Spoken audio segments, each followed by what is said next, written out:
Hi guys, welcome to my YouTube channel. Today, we're diving into the fascinating story of Tamerlane, also known as Timur the Lame, one of history's most ambitious and controversial conquerors. From his rise in the steppes of Central Asia to his vast empire stretching across Persia, India, and beyond, we'll explore his military genius, cultural achievements, and the terrifying legacy he left behind. So, sit back, hit that like button, and let's uncover the story of a man whose name still echoes through history. Part 1 of the Tamerlane or Timur the Lame series begins with the turbulent world into which Timur was born, a landscape shaped by the aftershocks of the Mongol conquests and the fragmentation of their once unified empire, for by the early 14th century Central Asia was no longer ruled by the direct heirs of Genghis Khan but by quarreling tribal leaders, weakened khanates, and ambitious warlords who claimed Mongol legitimacy without possessing Mongol unity, and it was in this environment, around 1336, near the town of Kesh in Transoxiana, that Timur was born into the Barlas tribe, a Turkicized Mongol clan that had settled into a semi-nomadic, semi-agricultural way of life, adopting Islam while still preserving steppe traditions of warfare, loyalty, and honor, and although Timur could not trace a direct line to Genghis Khan, a fact that would later shape his political strategies, he grew up immersed in stories of Mongol glory and conquest, absorbing the belief that the world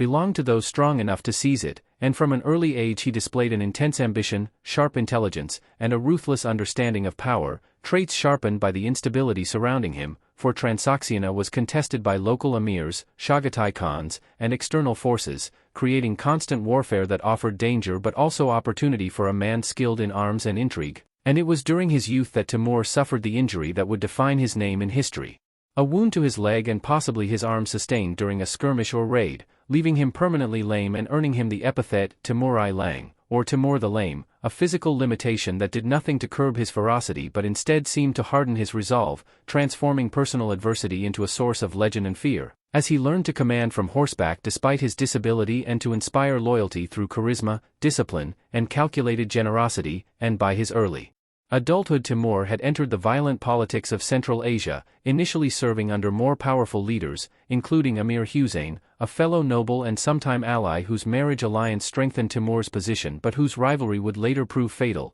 for the two men cooperated in resisting external domination while simultaneously undermining one another, illustrating the fragile alliances of steppe politics, where loyalty lasted only as long as mutual benefit, and Timur proved himself a master of this environment, recruiting followers from diverse tribes, rewarding competence rather than lineage, and enforcing strict military discipline, all while presenting himself as a champion of Islam and order against chaos, banditry, and illegitimate rule, a narrative that resonated with merchants, scholars, and city elites exhausted by decades of disorder, and as Timur's power grew, so did his confidence, leading him to challenge Emir Hussein directly, and after years of tension and intermittent conflict, Timur emerged victorious, having Hussein executed in 1370 and taking control of Samarkand, which he made his capital, not merely as a political center but as a symbol of renewal and imperial ambition, for Samarkand under Timur was envisioned as the heart of a new world empire, adorned with monuments, mosques, and palaces that reflected both Islamic devotion and imperial grandeur, and yet Timur did not claim the title of Khan, knowing that without Genghisid blood such a claim would lack legitimacy, instead ruling as Emir while placing puppet Khans of Chagatai descent on the throne, a shrewd manipulation of tradition that allowed him to wield absolute power while maintaining the appearance of lawful rule, and with his position secured in Transoxiana, Timur turned outward, driven by a relentless desire for conquest that combined personal ambition, economic necessity, religious justification, and the steppe tradition of expansion, for war was not only a means of glory but a system of governance, supplying wealth, captives, and prestige to reward followers and maintain loyalty, and thus the foundations were laid for the campaigns that would soon devastate Persia, the Caucasus, India, and the Middle East, campaigns marked by extraordinary military organization, psychological warfare, and unprecedented brutality, as Timur cultivated a reputation for mercy toward those who submitted and merciless destruction toward those who resisted. A calculated strategy designed to break enemy morale before battle was even joined, and by the end of this formative period, Timur had transformed himself from a minor tribal noble into the undisputed master of Central Asia, a conqueror poised to revive the terror and magnificence of the Mongol age while reshaping it through his own vision, setting the stage for the vast and bloody conquests that would define his legacy and leave an indelible mark on world history. Part 2 of the Tamerlane or Timur the Lame series follows the moment when Timur, firmly established in Samarkand, unleashed the full force of his ambition upon the wider world, transforming from a regional ruler into one of history's most devastating conquerors. For having secured Transoxiana through a blend of military dominance and political manipulation, he understood that peace was dangerous to a steppe warlord, as idle armies bred rebellion and unpaid followers turned disloyal, and thus conquest became both necessity and ideology, beginning with the rich and fractured lands of Persia, where the remnants of the Ilkhanate had collapsed into competing dynasties, vulnerable cities, and disunited armies, and Timur advanced westward with a force organized not merely by tribal affiliation but by strict units, clear chains of command, and a doctrine of speed, deception, and terror, defeating rival emirs and kings one by one,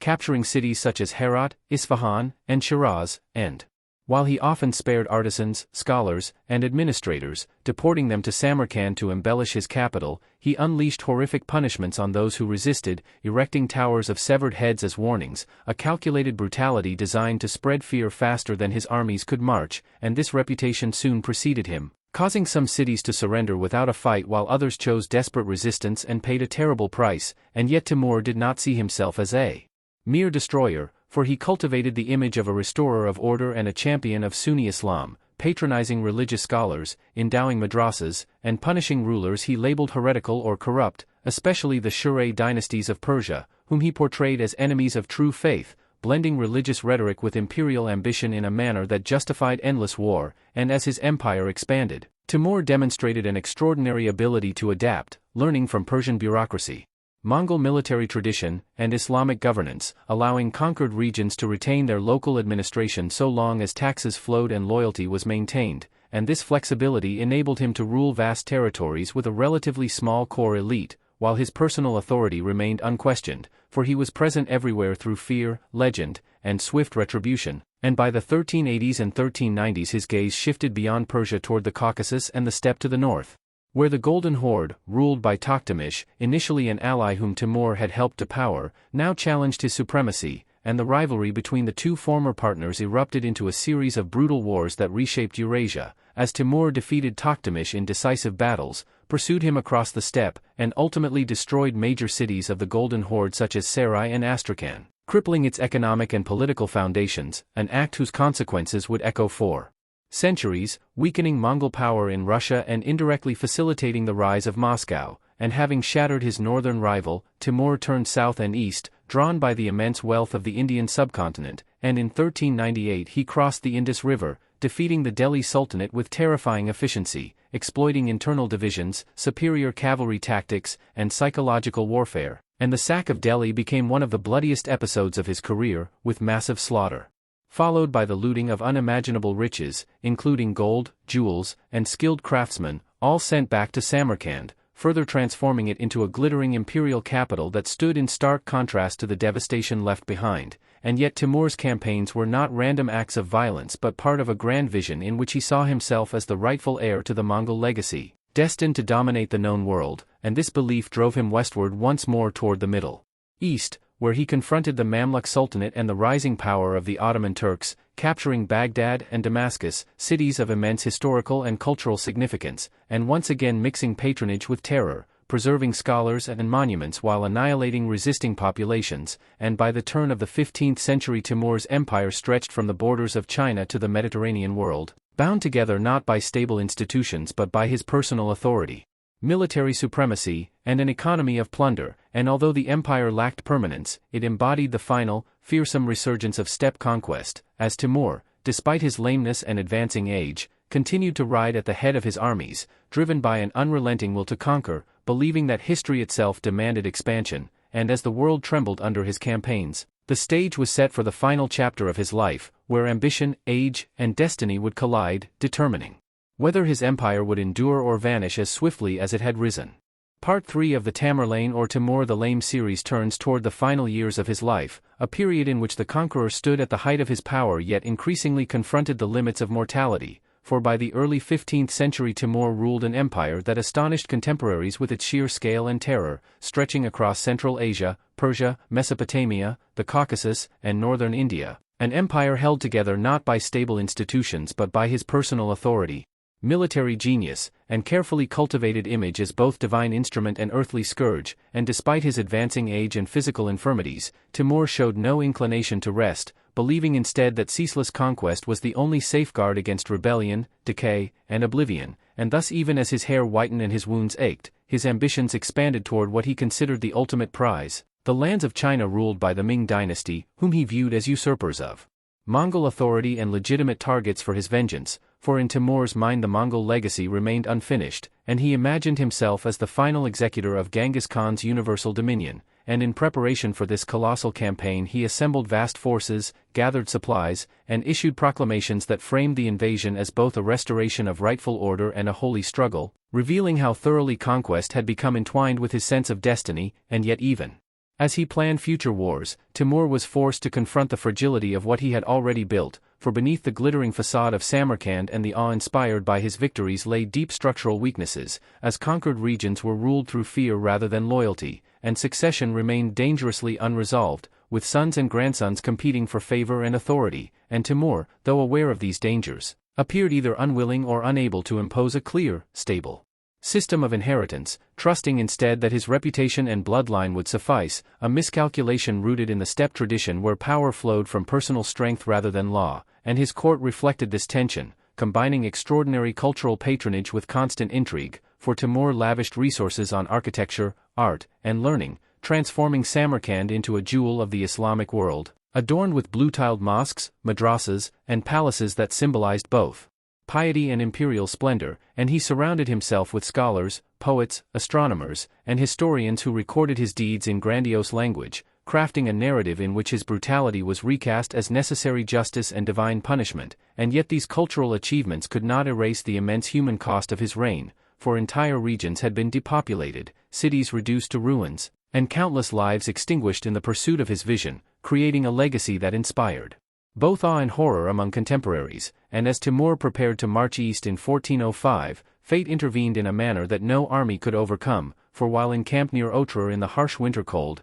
he fell ill, weakened by age, exhaustion, and the cumulative toll of decades of campaigning, and despite the presence of physicians and attendants, his final days were marked by pain and reflection, as the conqueror who had defied emperors and shattered kingdoms confronted the inevitability of death. And when Timur died in February 1405, the vast army assembled for the invasion of China dissolved, and with it vanished the last great campaign of the steppe conqueror, leaving behind an empire suddenly deprived of its central pillar, and his body was carried back to Samarkand and buried in the Guri Amir, a magnificent mausoleum that symbolized both his grandeur and the paradox of his life, for it stood as a monument to a man who destroyed endlessly yet also built enduring beauty, and in the immediate aftermath of his death, the weaknesses of his empire became unmistakably clear, as rival heirs fought for control, regional governors asserted independence, and the machinery of conquest ground to a halt, and although his descendants, particularly his grandson Ulu Beg, would preserve elements of Timurid rule and achieve remarkable cultural and scientific accomplishments,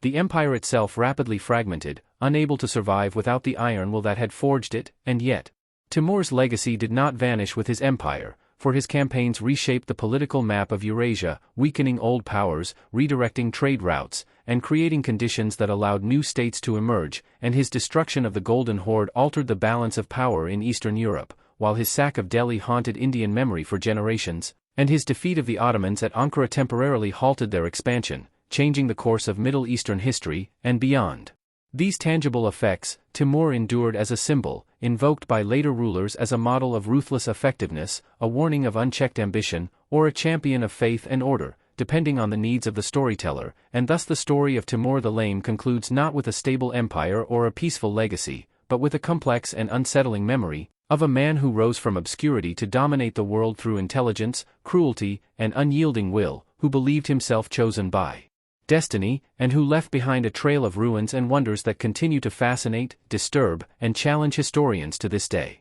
Part 4 of the Tamerlane or Timur the Lame series moves beyond the battlefield and the moment of death to examine how Timur was remembered, reinterpreted, and reshaped by history itself, for few conquerors have left behind a legacy so violently contested between admiration and revulsion, and in the decades following his death the Timurid world struggled to define what Timur had truly been, a divinely guided ruler, a ruthless destroyer, or a transitional figure standing between the Mongol age and the early modern Islamic empires, and this struggle over meaning began immediately within his own family, as Timur's descendants attempted to legitimize their authority by selectively emphasizing aspects of his image, portraying him not merely as a conqueror but as a lawgiver, patron of Islam, and restorer of civilization, and nowhere was this reinterpretation more visible than in Samarkand and Herat, where the Timurids transformed conquest wealth into cultural brilliance, sponsoring architecture, miniature painting, poetry, astronomy, and historical writing, creating a golden age of Persianate culture that stood in striking contrast to the devastation that had made it possible, and figures such as Ulu Beg, Timur's grandson, exemplified this transformation, ruling less as a warrior and more as a scholar-king,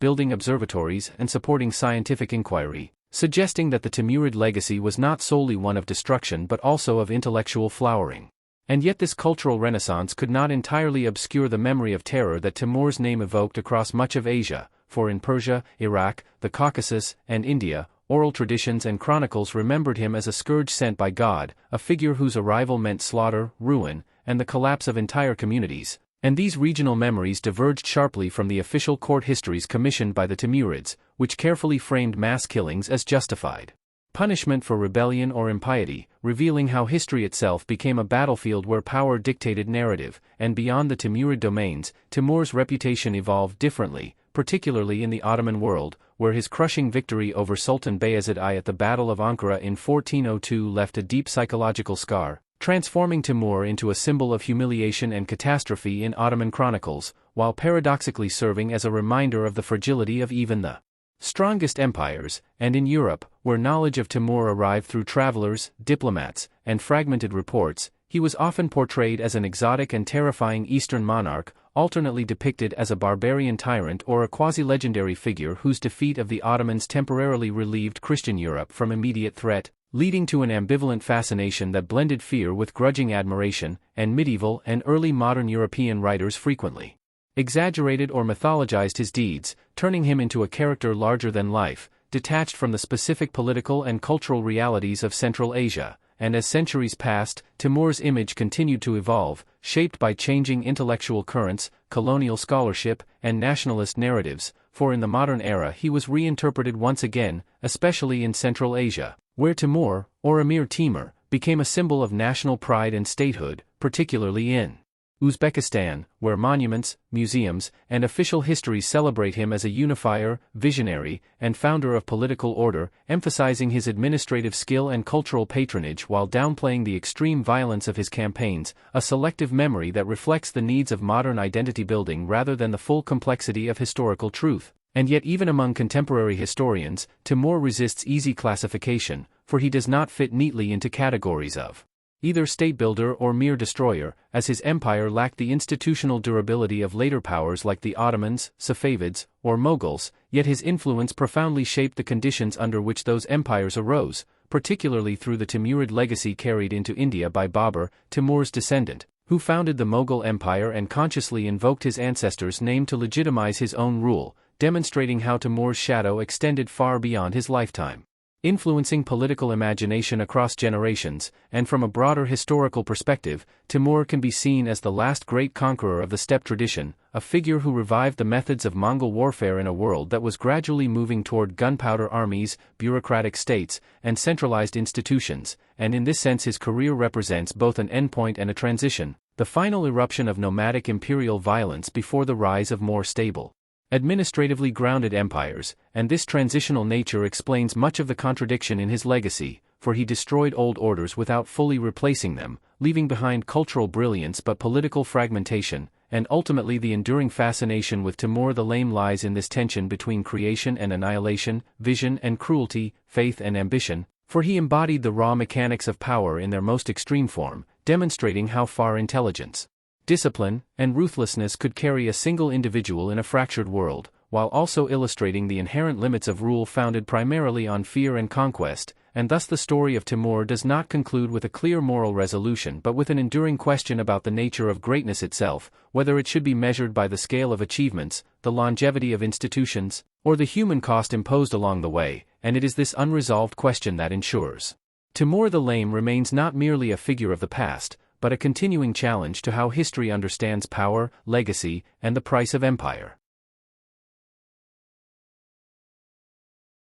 Part 5 of the Tamerlane or Timur the Lame series deepens the analysis of his rule by examining the machinery of power that sustained his conquests and the human experience of living under a Timurid world shaped by constant war, for behind the dramatic campaigns and legendary brutality lay a complex system of governance, discipline, and psychological control that allowed Timur to dominate territories far larger than his administrative resources should have permitted, and at the heart of this system was the army, not merely as a fighting force but as the core institution of the state, for Timur ruled as a commander first and foremost, organizing his forces through a strict hierarchy inherited from Mongol tradition yet refined through personal oversight, intelligence networks, and relentless enforcement of discipline, rewarding loyalty with wealth, land, and prestige while punishing failure or betrayal with swift and often public execution, creating an atmosphere in which obedience was absolute and initiative carefully calibrated, and this military state extended into civilian life, as taxation, labor, and population movement were all oriented toward supporting campaigns, with entire communities relocated to serve imperial needs, artisans transferred to Samarkand, soldiers settled in strategic regions, and conquered populations assessed primarily for their utility, whether as taxpayers, fighters, or captives, and for those who lived within Timur's empire, daily existence was marked by uncertainty, for peace was temporary and always conditional, dependent on continued submission and the absence of rebellion, and yet this same system could bring a harsh form of stability, as banditry was crushed, trade routes reopened under military protection, and merchants who cooperated with the regime found opportunities in the vast networks created by conquest, linking China, India, Persia, and the Mediterranean world, and Timur understood the economic logic of empire. Recognizing that terror alone could not sustain rule, and thus he combined fear with incentives, lowering taxes for compliant cities, protecting caravans, and ensuring that markets functioned, even as he reserved the right to annihilate any region that defied him, a balance that made resistance both morally appealing and practically suicidal, and religion played a crucial role in legitimizing this order, as Timur carefully positioned himself as a defender of Sunni Islam, consulting scholars, funding religious institutions, and framing his wars as righteous struggles against heresy, corruption, or illegitimate authority, a narrative that resonated deeply in a fragmented Islamic world desperate for unity and moral clarity, even as the scale of violence contradicted the ethical ideals it claimed to uphold, and this contradiction was not lost on contemporaries, many of whom recorded their ambivalence in chronicles that alternated between praise for restored order and horror at mass slaughter, revealing a society struggling to reconcile spiritual values with political survival, and within Timur's court this tension was ever present, as poets and historians crafted ornate praise of his justice and piety while privately navigating a world where favor could shift instantly and proximity to power was both a privilege and a danger, and Timur himself encouraged this atmosphere, using unpredictability as a tool of control, testing loyalties, fostering competition among elites, and ensuring that no individual or faction could become powerful enough to challenge him, a strategy that maintained short-term stability at the cost of long-term coherence, for once his personal authority vanished, the system lacked the institutional depth to endure, and the experience of subject peoples varied dramatically depending on circumstance, for cities that surrendered early might be spared destruction and even benefit from imperial patronage, while those that resisted faced annihilation so complete that later travelers would describe fields of bones and abandoned ruins, creating a geography of memory where entire regions associated Timur's name with either prosperity or nightmare, and these uneven experiences contributed to the fragmented legacy of his rule, remembered differently by elites, merchants, peasants, and nomads, and when viewed through this lens, Timur's empire appears less as a unified state and more as a moving vortex of power, expanding and contracting with the rhythm of campaigns, held together by momentum rather than structure, and this explains both its astonishing effectiveness during his lifetime and its rapid disintegration afterward, and yet even in collapse, the Timurid world transmitted lasting influences, particularly in military organization, art, architecture, and political culture, as later rulers studied Timur's methods, imitated his courtly aesthetics, and invoked his name to claim legitimacy, demonstrating that the impact of his system outlived its formal existence, and ultimately Part 5 reveals Timur not simply as a conqueror or a symbol, but as the architect of an extreme form of rule that pushed the logic of personal power to its limits, exposing both its potential and its inherent fragility, for his empire showed how far disciplined violence, strategic terror, and ideological justification could carry a single ruler in a fractured world, while also illustrating that without institutions capable of surviving the individual, such power remained transient, leaving behind not a stable order but a profound and unsettling imprint on history, one that continues to shape how empires, authority, and the costs of domination are understood. Part 6 of the Tamerlane or Timur the Lame series concludes the narrative by stepping back from the figure of the conqueror to assess his place in the wider patterns of world history, asking not only what Timur did, but why his rise was possible and what his career reveals about power, violence, and transformation in the late medieval world. For Timur emerged at a moment when older imperial structures had collapsed and new ones had not yet fully formed, creating a vast zone of instability across Central Asia, the Middle East, and South Asia, where political fragmentation, economic disruption, and religious division opened space for a leader who could impose order through force, and Timur, shaped by the steppe tradition and the legacy of the Mongols, exploited this vacuum with extraordinary effectiveness, combining mobility, intelligence, and terror into a coherent strategy that allowed him to dominate more settled societies despite limited resources, and in this sense his career illustrates how nomadic warfare, often dismissed as chaotic or primitive, could in fact be highly adaptive and devastatingly efficient when led by a disciplined and imaginative commander, and yet Timur's rise also depended on the vulnerabilities of his opponents, for the states he defeated were frequently weakened by internal rivalries, succession crises, and economic strain, making them unable to mount sustained resistance, and his victories thus reflected not only his strength but also the systemic weaknesses of the late medieval political order, and by examining Timur within this broader context, he appears less as an anomaly and more as a product of his time, an extreme expression of forces already at work, and the consequences of his conquests further underline this point, for although his empire did not endure, the disruptions he caused accelerated historical change, breaking old elites, redistributing populations, and redirecting trade routes, forcing societies to adapt or perish, and in many regions his campaigns acted as brutal catalysts, clearing the ground upon which new powers would rise, such as the Ottomans after their recovery, the Safavids in Persia, and the Mughals in India, all of whom inherited a world reshaped by Timurid violence, and at the cultural level, Timur's legacy is equally paradoxical, for the same conquests that annihilated cities also concentrated talent and wealth in Timurid centers, producing a flowering of art, science, and literature that influenced Islamic civilization for centuries, demonstrating how destruction and creativity can coexist within imperial systems, a reality that challenges simplistic moral judgments,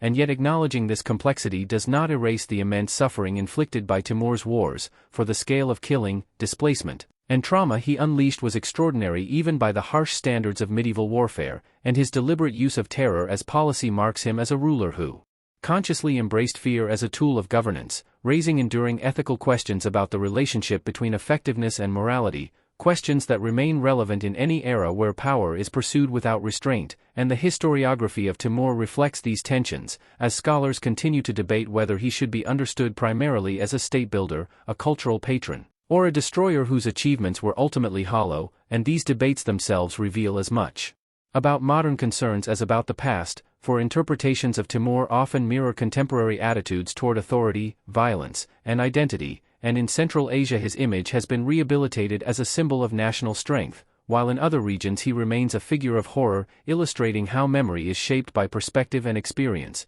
and when all these strands are brought together, Timur's significance lies not in the permanence of his empire but in the clarity with which his life exposes the mechanics of power, showing how charisma, discipline, ideology, and brutality can combine to produce astonishing results in moments of crisis, and how equally fragile such systems become once the individual at their center disappears, and in this sense Timur stands as both culmination and warning, the last great conqueror of the nomadic world and a demonstration of the limits of conquest as a foundation for lasting order, and the story of Timur the Lame, when viewed in its entirety, resists simple conclusions, for it is a story of ambition fulfilled and ambition undone, of cities raised and cities erased, of faith invoked and faith violated, and of a man who believed himself chosen by destiny and who reshaped the world through sheer force of will, leaving behind a legacy that continues to provoke fascination, debate, and unease, reminding us that history is not only a record of what happened, but a mirror in which societies examine their own values, fears, and aspirations, and thus the saga of Timur concludes not with closure, but with reflection, inviting each generation to reconsider what greatness means and what price humanity is willing to pay for power. Part 7 of the Tamerlane or Timur the Lame series explores the symbolic afterlife of Timur across literature, myth, and political imagination, revealing how his figure gradually escaped the boundaries of historical record and entered the realm of legend, where meaning often mattered more than accuracy, and this transformation began soon after his death, as storytellers, poets, and chroniclers across Asia and beyond reshaped his image to suit local fears, hopes, and moral frameworks, turning the historical conqueror into a larger-than-life archetype of power, fate, and divine judgment, and in Persian and Central Asian literary traditions Timur often appeared as a paradoxical hero, harsh yet just, destructive yet divinely sanctioned, a ruler whose cruelty was reframed as the necessary severity of a king restoring cosmic order. And these narratives drew heavily on Islamic concepts of destiny and trial, presenting Timur as an instrument through which God punished corrupt societies, a theme that allowed communities devastated by his campaigns to rationalize catastrophe without denying its scale, while simultaneously preserving a sense of moral structure in a world shattered by violence. And this literary framing was reinforced by official Timurid chronicles, which blended fact with embellishment, amplifying Timur's foresight, piety, and wisdom, often attributing victories to prophetic dreams or divine signs, thereby elevating him from a historical actor to a chosen figure. Moving within a sacred narrative of history, and yet outside the Timurid cultural sphere, Timur's legend took on darker tones, especially in India, Anatolia, and the Arab world, where folk memory preserved him as a near-demonic presence, a name whispered in association with mass graves, burning cities, and rivers choked with bodies. And in these traditions Timur became less a man than a force of destruction, an embodiment of chaos unleashed upon the earth, used in stories to warn against pride, disunity, and moral decay. And this divergence between courtly glorification and popular trauma highlights how legend forms not from a single truth but from the collision of experience and power. And as Timur's name traveled westward into Europe, it encountered yet another transformation, filtered through distance, incomplete knowledge, and cultural imagination. And in Renaissance and early modern Europe he was often depicted as Tamerlane, an exotic Eastern tyrant whose rise and fall fascinated playwrights and thinkers, most famously in Christopher Marlowe's dramatic works, where Tamerlane became a symbol of boundless ambition and the terrifying potential of individual will, stripped of specific historical context and reimagined as a universal figure of conquest, domination, and defiance of limits. And this theatrical Tamerlane reflected European anxieties about power, empire, and the nature of sovereignty, revealing how Timur's legend served as a canvas onto which different societies projected their own concerns, and over time these literary and mythical versions began to influence historical understanding itself, blurring the line between what Timur did and what people believed he represented, a process that complicates modern attempts to reconstruct his life with precision. And in the modern period, this symbolic flexibility has made Timur particularly attractive to nationalist and ideological projects, as his image can be reshaped to emphasize strength, unity, cultural brilliance, or divine favor, depending on the needs of the moment. And nowhere is this more evident than in Central Asia, where Timur has been elevated to near-mythic status as a founding father, his statues dominating public spaces and his name invoked as proof of historical greatness, while the violence of his campaigns is reframed as a harsh but necessary stage in the creation of order, a narrative that mirrors similar myth-making around conquerors in many parts of the world. And yet this process of symbolic appropriation also invites resistance, as scholars, writers, and communities affected by Timur's destruction challenge celebratory portrayals, insisting on remembrance that acknowledges suffering alongside achievement. And this tension between myth and memory continues to shape how Timur is discussed, taught, and imagined. And from a broader perspective, the endurance of Timur's legend illustrates how extreme figures gain symbolic power precisely because they embody contradictions. For Timur represents both the heights of human ambition and the depths of human cruelty,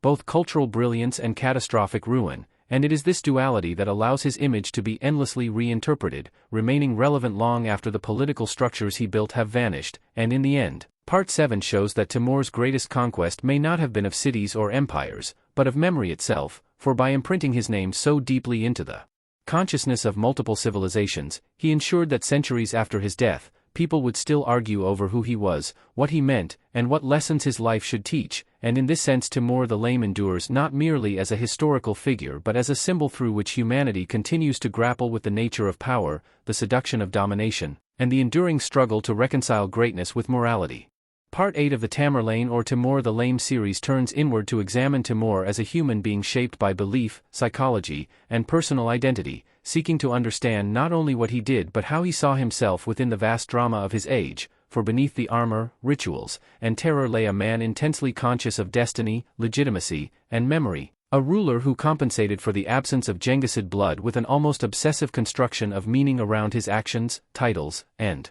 public image, and from early in his career Timur understood that power without narrative was fragile, and thus he surrounded himself with symbols that linked him to sacred history, Mongol tradition, and Islamic authority, presenting himself simultaneously as heir to the steppe conquerors, servant of God, and restorer of order in a broken world, and this self-conception shaped his decisions at every level, from the selection of enemies to the choreography of punishment, for Timur believed that history favored the strong not merely through chance but through moral selection, and that victory itself was proof of divine approval, a belief common in medieval thought but pursued by him with exceptional intensity, and psychologically this worldview created a feedback loop in which success reinforced conviction, allowing him to interpret even extreme violence as necessary and righteous, while failure or resistance was framed as proof of corruption deserving annihilation, and this mindset helps explain the cold calculation behind his massacres, which were not acts of uncontrolled rage but deliberate performances designed to communicate power, inevitability, and moral judgment, and yet Timur was not devoid of emotion or attachment, for sources suggest he was deeply affected by loyalty and betrayal, rewarding devotion lavishly and reacting with disproportionate fury to perceived treachery, indicating a ruler whose emotional world was structured around personal bonds rather than abstract institutions, and this personalization of power extended to his family, where affection, rivalry, and disappointment coexisted, as he elevated sons and grandsons while never fully trusting any of them, revealing an underlying insecurity that no successor could truly embody his authority, and this insecurity may also be linked to his physical condition, for Timur's lameness, visible and inescapable, likely shaped his self-image in a culture that prized martial perfection, pushing him to assert dominance through intellect, organization, and sheer will, transforming physical limitation into a source of mythic resilience, and contemporaries frequently remarked on his presence, describing a man of piercing gaze, commanding speech, and ritualized cruelty, suggesting that Timur consciously cultivated fear as part of his personal aura, using silence, delay, and sudden judgment to unnerve those around him, and yet within the controlled environment of his court, he also enjoyed debate, poetry, and history, questioning scholars and listening to recitations of past empires, not merely for entertainment but as mirrors through which he measured himself, constantly comparing his deeds to those of Alexander, Genghis Khan, and legendary kings, revealing a mind haunted by comparison and driven by the desire to surpass all predecessors, and this obsession with legacy explains his monumental building projects, his insistence on chronicling his campaigns, and his desire to be remembered as more than a destroyer, even as his actions made such remembrance difficult, and from this psychological perspective, Timur appears not as a simple tyrant but as a figure caught between insecurity and grandeur, faith and pragmatism, calculation and belief, embodying the tensions of a world where divine order and human violence were deeply intertwined, and when viewed through this lens, the collapse of his empire after his death becomes not merely a political failure but a reflection of the intensely personal nature of his rule, for what he built was an extension of himself, powerful, disciplined, and terrifying, but unable to exist independently of his presence, and thus Part 8 reveals that the true core of Timur's power lay not only in armies or terror but in the construction of a self-image so compelling that thousands followed him across continents, believing they were participating in a destiny larger than themselves, and it is this fusion of inner conviction and outward force that makes Timur the Lame one of history's most unsettling figures, a man whose psychology became a historical force, reshaping societies and memories long after his body was laid to rest. Part 9 of the Tamerlane or Timur the Lame series widens the lens to consider how Timur's career illuminates the broader dynamics of empire, violence, and survival in human history, using his life as a case study through which recurring patterns become visible across cultures and centuries. For Timur's rise demonstrates how moments of systemic collapse invite figures capable of extreme action, individuals who thrive amid disorder and impose coherence through force, and this pattern is not unique to Central Asia but echoes in many historical contexts where established institutions falter and legitimacy fractures, allowing charismatic warlords to claim authority through success alone, and Timur exemplified this phenomenon with exceptional clarity, for he mastered the art of turning instability into advantage, mobilizing fragmented tribes, discontented elites, and ideological justifications into a single, relentless engine of expansion, and by doing so he revealed both the effectiveness and the moral cost of such strategies, and one of the most striking lessons of Timur's career is the role of fear as a political resource, for while many rulers have used intimidation, few elevated terror to such a systematic and openly proclaimed policy, and Timur's deliberate massacres, symbolic punishments, and architectural displays of death were designed not merely to punish but to communicate, creating a language of power understood across linguistic and cultural boundaries, and this Communicative violence reduced the need for constant warfare by encouraging preemptive submission, illustrating a grim logic in which cruelty functioned as efficiency, and yet this reliance on fear also created profound instability, for obedience secured through terror rarely translates into loyalty, and the moment fear weakens, resistance resurfaces, a dynamic that helps explain the rapid collapse of Timurid control after Timur's death, and this tension between short-term effectiveness and long-term fragility recurs throughout imperial history, making Timur a powerful example of the limits of coercion as a foundation for order, and another dimension illuminated by Timur's career is the relationship between conquest and culture, for his empire demonstrates how violence and creativity can be intertwined, as the destruction of one region fuels the enrichment of another, concentrating talent, wealth, and innovation in imperial centers, and while this process produced remarkable achievements in art, architecture, and science, it also depended on forced migration and exploitation, raising questions about how cultural brilliance should be evaluated when built on suffering, and this dilemma continues to challenge historians and societies that inherit imperial legacies, and Timur's story also underscores the importance of narrative in sustaining power, for he understood that legitimacy is not only imposed through arms but constructed through stories, symbols, and memory. And by framing his conquests as divinely sanctioned and historically inevitable, he transformed personal ambition into a collective project that followers could believe in,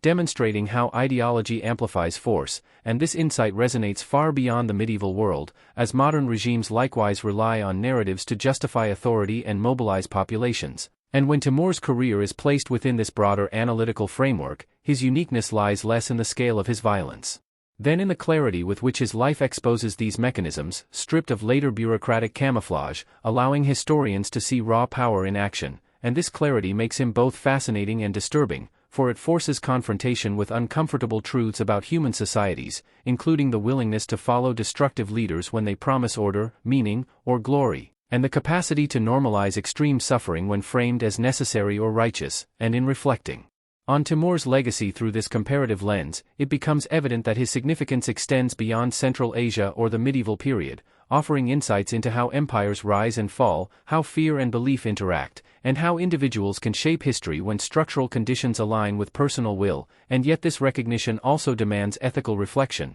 For understanding the logic of Timur's success must not become an endorsement of his methods, and the challenge for historians and readers alike is to analyze without excusing, to comprehend without glorifying, and to remember that behind every abstract pattern lie countless human lives disrupted or destroyed, and thus Part 9 reinforces the idea that Timur the Lame endures not merely as a subject of historical curiosity but as a mirror in which the recurring dynamics of power, violence, and ambition are starkly revealed, urging continual vigilance against the seductive simplicity of conquest as a solution to complexity. Part 10 of the Tamerlane or Timur the Lame series brings the long exploration to a contemplative close by returning to the human consequences of Timur's world and the enduring echoes of his actions across landscapes, memories, and identities, for beyond the grand strategies, legends, and philosophical debates lies the lived reality of millions whose lives were shaped, broken, or redirected by the storms of his conquests, and it is in this human aftermath that the full weight of Timur's historical presence can be felt most clearly, as villages erased from maps, cities rebuilt with foreign hands, families displaced across continents, and generations forced to reinterpret catastrophe as destiny, and Timur's campaigns created zones of silence as much as centers of brilliance, for while Samarkand and Herat flourished as cultural capitals, vast regions of Persia, Mesopotamia, and northern India endured demographic collapse, agricultural ruin, and long-term economic disruption. Scars that lingered long after the armies had passed, altering settlement patterns and local power structures in ways that historians are still uncovering, and for ordinary people living under Timurid domination, survival often depended on rapid adaptation, submission, and the ability to navigate a political order in which violence was both unpredictable and ritualized, creating cultures of caution, resilience, and memory shaped by trauma, and these memories did not fade easily, for in many regions Timur's name entered folklore not as a distant historical figure but as a warning invoked by elders, a symbol of destruction used to explain abandoned ruins or sudden calamity,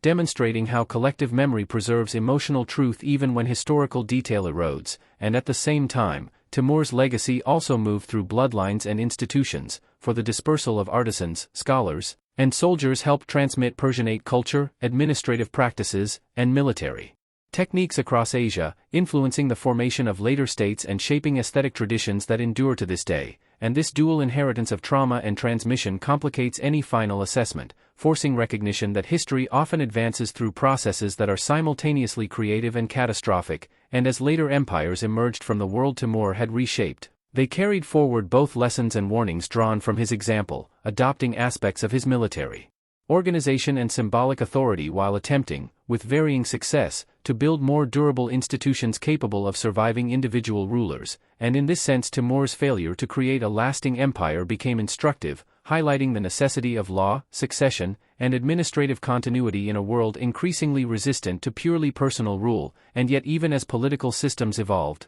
the fascination with Timur did not diminish, for writers, rulers, and thinkers continued to return to his story as a means of exploring fundamental questions about power, morality, and human ambition, and this enduring engagement suggests that Timur's true significance lies not only in what he accomplished but in what he reveals about the extremes of human possibility, showing how intelligence, discipline, and belief can mobilize extraordinary force, while also demonstrating how easily such force can devastate lives when unchecked by ethical restraint, and when the entire series is viewed as a whole, Timur the Lame emerges as neither hero nor villain in any simple sense, but as a historical phenomenon born of crisis, shaped by tradition, and amplified by personal will, a man who embodied the contradictions of his age and pushed them to their limits, and the challenge he poses to modern readers is not merely to judge him, but to understand the conditions that made him possible and the consequences of allowing power to concentrate so completely in a single individual, and thus the story of Timur concludes where it began, in a fractured world searching for order, reminding us that the methods chosen to impose stability often determine the kind of future that follows, and that the legacy of conquest is never confined to the conqueror alone, but lives on in landscapes, cultures, and memories long after the banners have fallen, leaving humanity to reckon with the enduring question of whether greatness achieved through destruction can ever truly be separated from the suffering that made it possible. Part 11 of the Tamerlane or Timur the Lame series examines the geopolitical and cultural ripples of Timur's campaigns, exploring how his conquests not only reshaped immediate territories but also redirected the currents of Eurasian history in profound ways, for the destruction and upheaval he unleashed reverberated across continents, weakening established powers, altering trade routes, and creating openings for new empires to emerge, and in Persia, Mesopotamia, and the Caucasus, the political vacuum left by conquered dynasties allowed ambitious local rulers to claim authority, often incorporating Timurid military and administrative innovations into their own governance while contending with the social and economic dislocations Timur had caused, and in India, the devastation of Delhi destabilized the Sultanate, paving the way for subsequent dynasties to rise in both Delhi and regional centers, while the dispersal of artisans and scholars facilitated the transmission of Persianate culture that would later flourish under the Mughals, and beyond the immediate zones of conquest, Timur's campaigns indirectly influenced the Ottoman Empire, whose defeat at Ankara delayed expansion into Anatolia and Europe, temporarily shifting the balance of power and forcing the Ottomans to consolidate rather than aggressively expand. And this momentary setback also underscored the vulnerability of even the most sophisticated states to the unpredictable force of nomadic-style warfare, illustrating a principle that resonates throughout military history, that tactical genius, mobility, and psychological manipulation can overturn numerical or institutional advantages, and Timur's legacy extended into Central Asia as well, where the Timurid heartlands became laboratories of cultural synthesis, blending Persian, Mongol, Turkic, and Islamic traditions into a hybrid civilization whose aesthetic, architectural, and intellectual innovations would influence the broader Islamic world for generations, and this cultural vitality was inseparable from the context of conquest, for the concentration of artisans, engineers, and scholars in Samarkand, Herat, and Bokhara was a direct consequence of forced migration and imperial appropriation, demonstrating the paradoxical relationship between destruction and creation that defined Timur's career, and at the level of commerce, his campaigns reshaped trade networks, as cities destroyed or depopulated were supplanted by new centers of exchange, caravans were redirected along safer or more controlled routes, and markets in Timurid cities flourished under protection, linking China, India, Persia, and the Middle East in a web of economic interdependence that persisted beyond the empire's political collapse, and these shifts had long-term consequences for the flow of goods, ideas, and technologies across Eurasia, influencing the rise of later powers and the diffusion of artistic and scientific knowledge, and culturally, Timur's deliberate patronage of learning and architecture left a visual and intellectual imprint that became inseparable from his historical identity, for the towering mosques, madrasa complexes, mausoleums, and observatories of Samarkand and Herat not only asserted political dominance but also created centers where new generations of scholars, astronomers, mathematicians, and artists could study, experiment, and innovate, ensuring that the Timurid aesthetic and intellectual tradition outlived the empire itself. And yet these achievements coexist with the memory of unparalleled violence, for chronicles from Persia, India, and the Caucasus record entire cities depopulated, fields left fallow, and populations enslaved or displaced, leaving a lasting psychological and demographic impact. And this duality, creativity born from destruction, ensures that Timur's legacy remains deeply ambivalent, admired for its brilliance yet feared for its ruthlessness, and historians have often used this tension to reflect on the broader dynamics of empire, asking how human societies reconcile achievement and atrocity, genius and cruelty, a question that remains relevant in the study of later empires as well, from the Mongols and Ottomans to colonial powers in the modern era. And in mapping the long-term consequences of Timur's conquests, it becomes clear that his life exemplifies both the capacity of individuals to shape history and the limits of such control, for while he redrew political and cultural boundaries, the empire itself fragmented almost immediately after his death, highlighting the precariousness of rule that depends overwhelmingly on personal authority rather than institutional depth. And this pattern is instructive for understanding how charismatic leaders can produce extraordinary short-term effects but often leave behind structural fragility. And finally, Part 11 emphasizes the enduring symbolic power of Timur, whose name became a reference point for rulers, chroniclers, and storytellers across Eurasia, representing both ultimate ambition and terrifying capacity for destruction, a figure invoked in debates over legitimacy, military strategy, and cultural identity. And in this way, Timur the Lame continues to operate not only as a historical actor but as a lens through which societies explore the intersections of power, violence, creativity, and memory, demonstrating that the consequences of conquest extend far beyond immediate outcomes, shaping politics, culture, and imagination for centuries, and leaving humanity with both a warning and a fascination that persists in every study of empire and human ambition.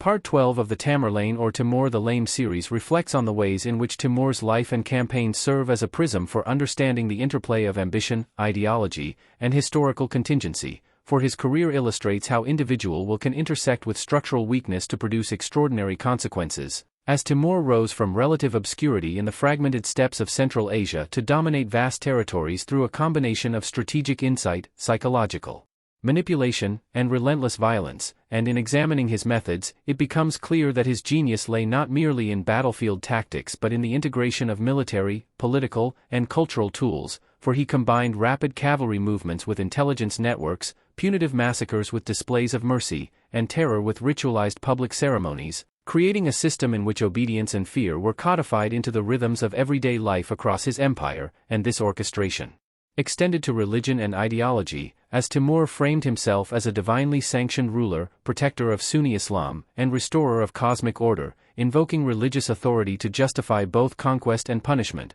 while simultaneously cultivating scholarship, architecture, and urban development to reinforce his image as a sovereign who could wield destruction and creation in equal measure. And these dualities made him both feared and revered, a man whose presence demanded attention and whose absence immediately exposed the structural fragility of his empire. For while he maintained control through personal authority and charisma, there were few institutions capable of surviving his death, leaving his descendants to contend with the centrifugal forces unleashed by decades of conquest. And the immediate aftermath of his passing reveals much about the nature of personalist empires, as rival heirs, ambitious governors, and regional powers quickly filled the vacuum, fragmenting territories that had been held together by Timur's singular will. And yet the cultural and intellectual achievements of the Timurid courts endured, demonstrating that even highly personalized systems of power can leave enduring legacies when patronage, scholarship, and artistry are systematically fostered. And this dual impact, destruction alongside creation, underscores the ambivalence of Timur's influence,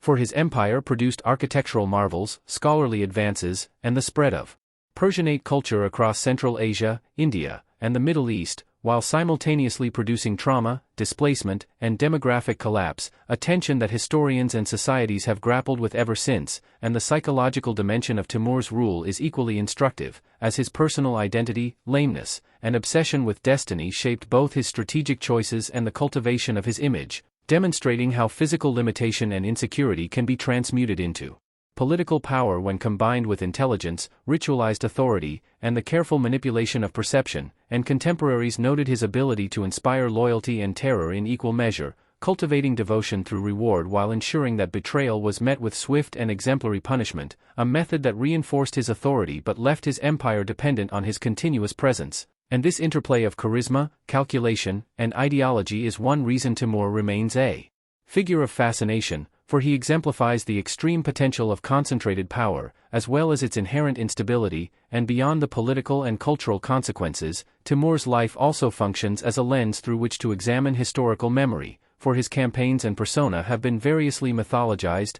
demonized, and celebrated depending on the observer, with Persian and Central Asian traditions often emphasizing his role as a restorer of order and patron of civilization. Indian and Middle Eastern narratives remembering him primarily as a destroyer, and European interpretations recasting him as an exotic tyrant or symbol of boundless ambition, a process that illustrates how history and legend interweave to shape collective memory, and these layered representations have influenced political, cultural, and educational frameworks for centuries, informing nationalist mythmaking, literature, and historical scholarship, and in analyzing Timur in comparative perspective, one sees recurring themes in empire building: the interplay of force and legitimacy, the dependence on personal authority, the strategic use of ideology, and the enduring consequences of violent disruption, all of which resonate far beyond the medieval Central Asian context. And finally, Part 12 emphasizes that Timur's legacy is neither static nor reducible, for he embodies both the destructive and creative capacities of human ambition, the power of narrative to sustain authority,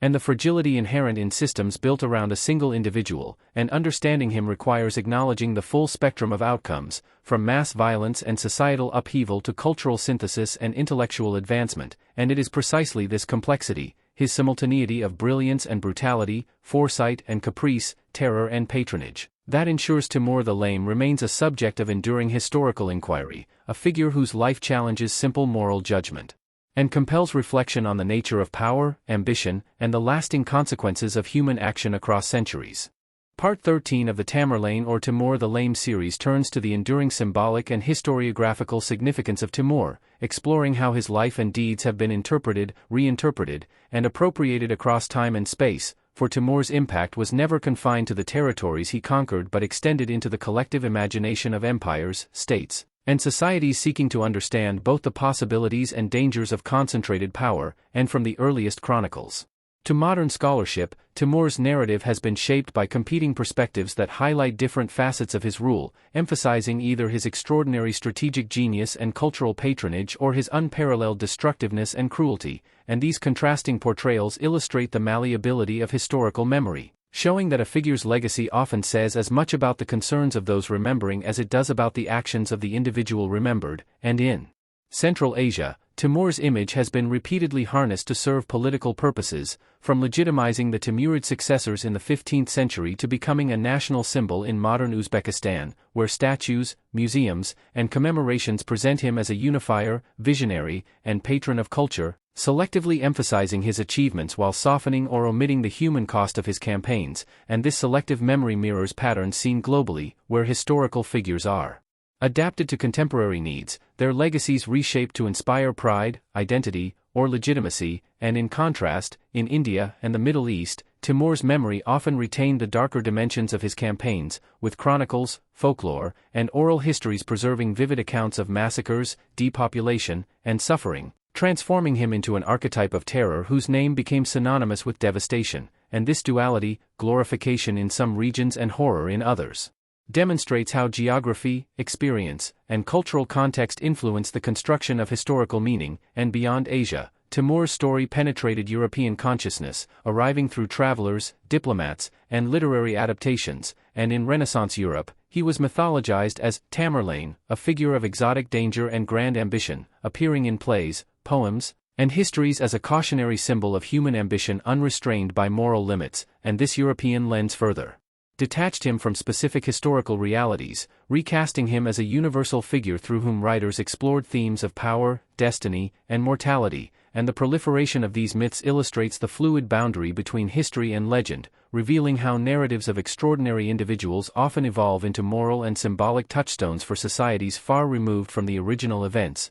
and scholars have debated the extent to which such mythologization obscures or illuminates historical truth, for while legend can exaggerate cruelty or achievement, it also preserves essential insights into contemporary perceptions of authority, fear, and legitimacy, and the tension between factual record and narrative interpretation remains central to understanding Timur's place in history. And further complicating this picture is the psychological and cultural fascination with Timur as a study in the dynamics of leadership, for his combination of charisma, strategy, and ideological framing demonstrates how individual agency can shape historical outcomes, while the fragility of his empire after his death highlights the limits of personalist power, providing a template for understanding similar patterns in other times and places. And in military history, Timur is often cited as a master of mobility, psychological warfare, and logistical planning, illustrating how leadership, organization, and fear can magnify raw force, while in cultural history, the patronage of arts, scholarship, and architecture under the Timurid courts offers enduring examples of how even violent regimes can produce lasting intellectual and aesthetic achievements, and these dual legacies,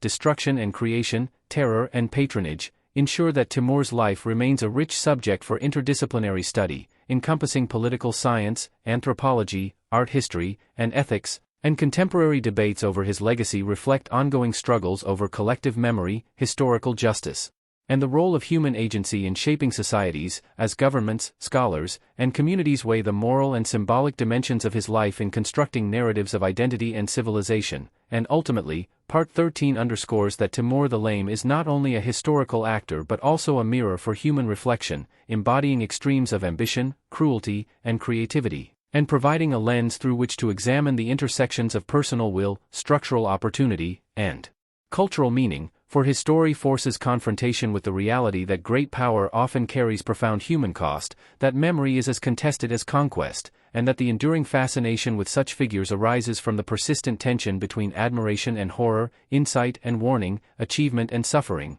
a tension that ensures Timur's name will continue to resonate as a central figure in discussions of history, empire, and the possibilities and perils inherent in human ambition. Part 14 of the Tamerlane or Timur the Lame series explores the profound and often paradoxical ways in which Timur's conquests reshaped the societies, economies, and cultures of Eurasia, revealing that the impact of his campaigns extended far beyond the immediate destruction of cities and armies to create enduring patterns of movement, exchange, and adaptation. For while Timur is remembered primarily for the terror he unleashed across Persia, India, Mesopotamia, and Central Asia, the forced migrations, resettlements, and strategic relocations he enacted had long-term consequences for demographic distribution, urban development, and cultural synthesis, and entire populations were uprooted to supply labor, artisans, and soldiers to new centers of power, while conquered regions were often depopulated or destroyed, creating both gaps and concentrations that shaped economic and social trajectories for decades. And the cities Timur chose as imperial capitals, Samarkand, Herat, Bokhara, became magnets for talent, wealth, and knowledge, benefiting from the influx of skilled workers, scholars, and architects from across the empire. And this deliberate concentration of human capital enabled the Timurid courts to sponsor unprecedented artistic and intellectual activity, producing monumental architecture, intricate manuscript illumination, and advances in astronomy, mathematics, and literature, innovations that would influence both successor states and distant regions for generations. And yet the same processes that fostered cultural brilliance were inseparable from coercion and violence. As artisans were compelled to relocate, cities were razed, and populations enslaved or conscripted, highlighting the tension between creation and destruction that defines Timur's historical footprint. And in economic terms, his campaigns reoriented trade and production. As traditional centers of commerce were disrupted, routes were redirected for security or political control, and imperial demand stimulated specialized industries in new urban hubs,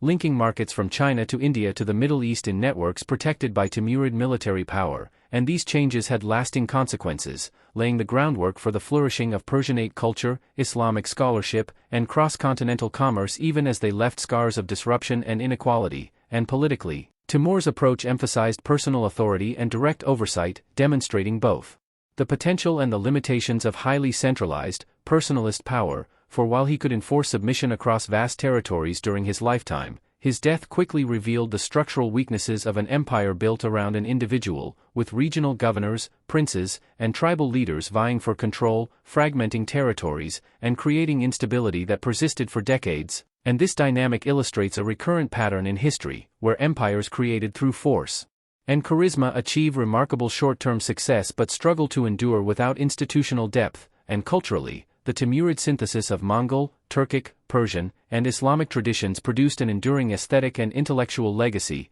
from the geometric precision of Samarkand's madrasas to the lyrical sophistication of Herat's poetry, influencing the Mughal courts of India, Safavid Persia, and Ottoman Anatolia, demonstrating that even the most violent regimes can leave positive intellectual and artistic legacies when they actively concentrate and patronize human creativity. And in military history, Timur's campaigns are studied for their operational brilliance, from the mobility and coordination of cavalry units to the strategic use of deception, speed, and psychological manipulation, showing how disciplined leadership can amplify raw force. But these successes were achieved alongside catastrophic civilian suffering, emphasizing the ethical and human costs of military innovation. And the psychological dimension of Timur's rule further reinforces this complexity, as his personal charisma, obsession with destiny, and cultivation of terror allowed him to command obedience across vast, culturally diverse populations, yet made the empire intrinsically dependent on his presence, creating a delicate balance between awe, fear, and loyalty that could not be institutionalized.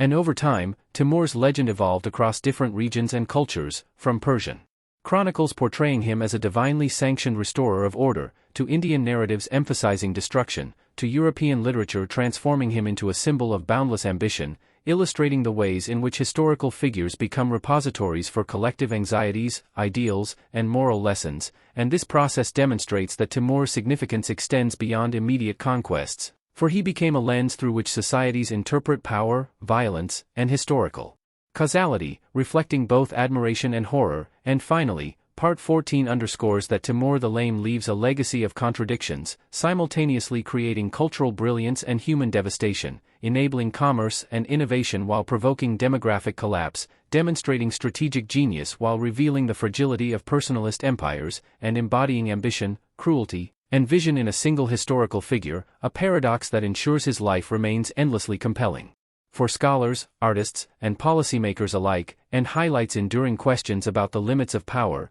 the ethics of conquest, and the ways in which memory and history preserve both achievement and suffering for generations long after the immediate events have passed. Part 15 of the Tamerlane or Timur the Lame series brings the narrative to its reflective and synthetic conclusion, considering not only the historical consequences of Timur's actions but also the ways in which his life exemplifies broader themes of power, human ambition, and the cyclical nature of empire. For Timur's career demonstrates with striking clarity how individuals can rise from relative obscurity to reshape entire regions when opportunity, strategy, and ruthlessness converge. And yet, it also underscores the inherent instability of personalist authority, showing that empires built on terror, charisma, and concentrated decision-making are often ephemeral, collapsing as soon as the architect of that power passes from the scene. And the paradox of Timur's legacy is reflected in the duality of destruction and creation that marks his historical footprint. For while his campaigns left trails of devastation across Persia, India, Mesopotamia, and Central Asia, they also concentrated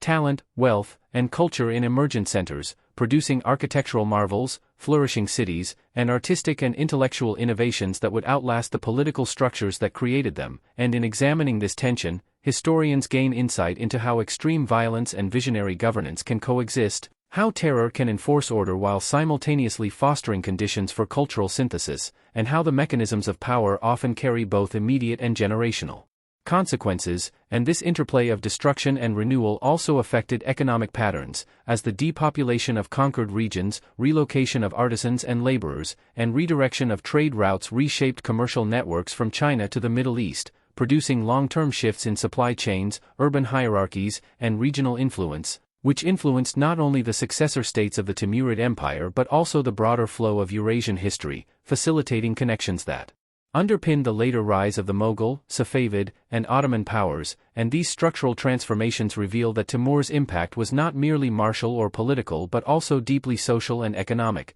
demonstrating that conquest reverberates through every dimension of society, leaving legacies that are often ambivalent and uneven, and the psychological and cultural dimensions of his rule further illuminate the dynamics of leadership, for Timur's personal narrative, shaped by physical limitation, obsession with destiny, and cultivation of fear and loyalty, shows how individual traits can amplify or constrain historical outcomes, and his deliberate performance of power, from public punishments to architectural grandeur, illustrates the ways in which perception and symbolism are weaponized in service of authority, creating a sense of inevitability and divine sanction that allowed disparate populations to be governed under a single, often violent, vision, and yet this same reliance on personal charisma and terror meant that his empire lacked resilience, fragmenting quickly after his death and leaving a legacy in which political authority had to be reconstituted through new frameworks, illustrating a recurrent pattern in the study of empires, where centralized, personality-driven systems achieve spectacular short-term results but struggle to endure without institutional depth.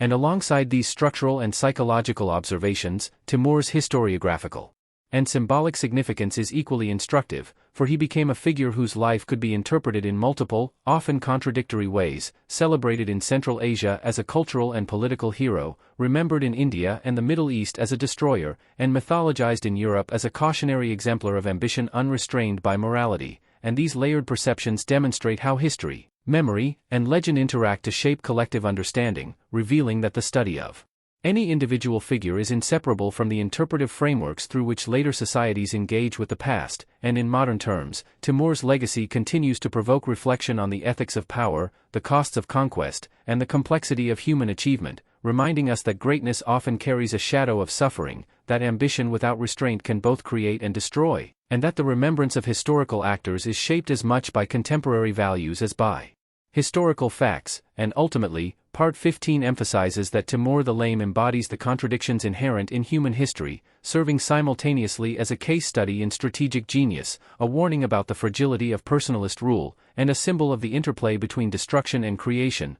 for his life and campaigns illuminate the mechanisms through which individuals shape history, the unpredictable consequences of their actions, and the enduring fascination of figures who wield extraordinary power, and by synthesizing military, political, cultural, and psychological perspectives, we see that Timur's significance is not confined to the events of the 14th and 15th centuries, but extends across time as an enduring lens through which to understand empire, authority, ambition, and the costs of human striving, and in this final reflection, Timur stands as both historical actor and moral and intellectual mirror, challenging each generation to consider the possibilities and perils of power, the resilience of societies in the face of violence, and the complex legacy that human ambition leaves upon the world, ensuring that his life, like the ruins, cities, and stories he left behind, continues to provoke inquiry, reflection, and awe. Part 16 of the Tamerlane or Timur the Lame series moves beyond narrative and reflection into the realm of long-term remembrance, examining how Timur's image, legacy, and symbolic meaning evolved from the 15th century to the modern world,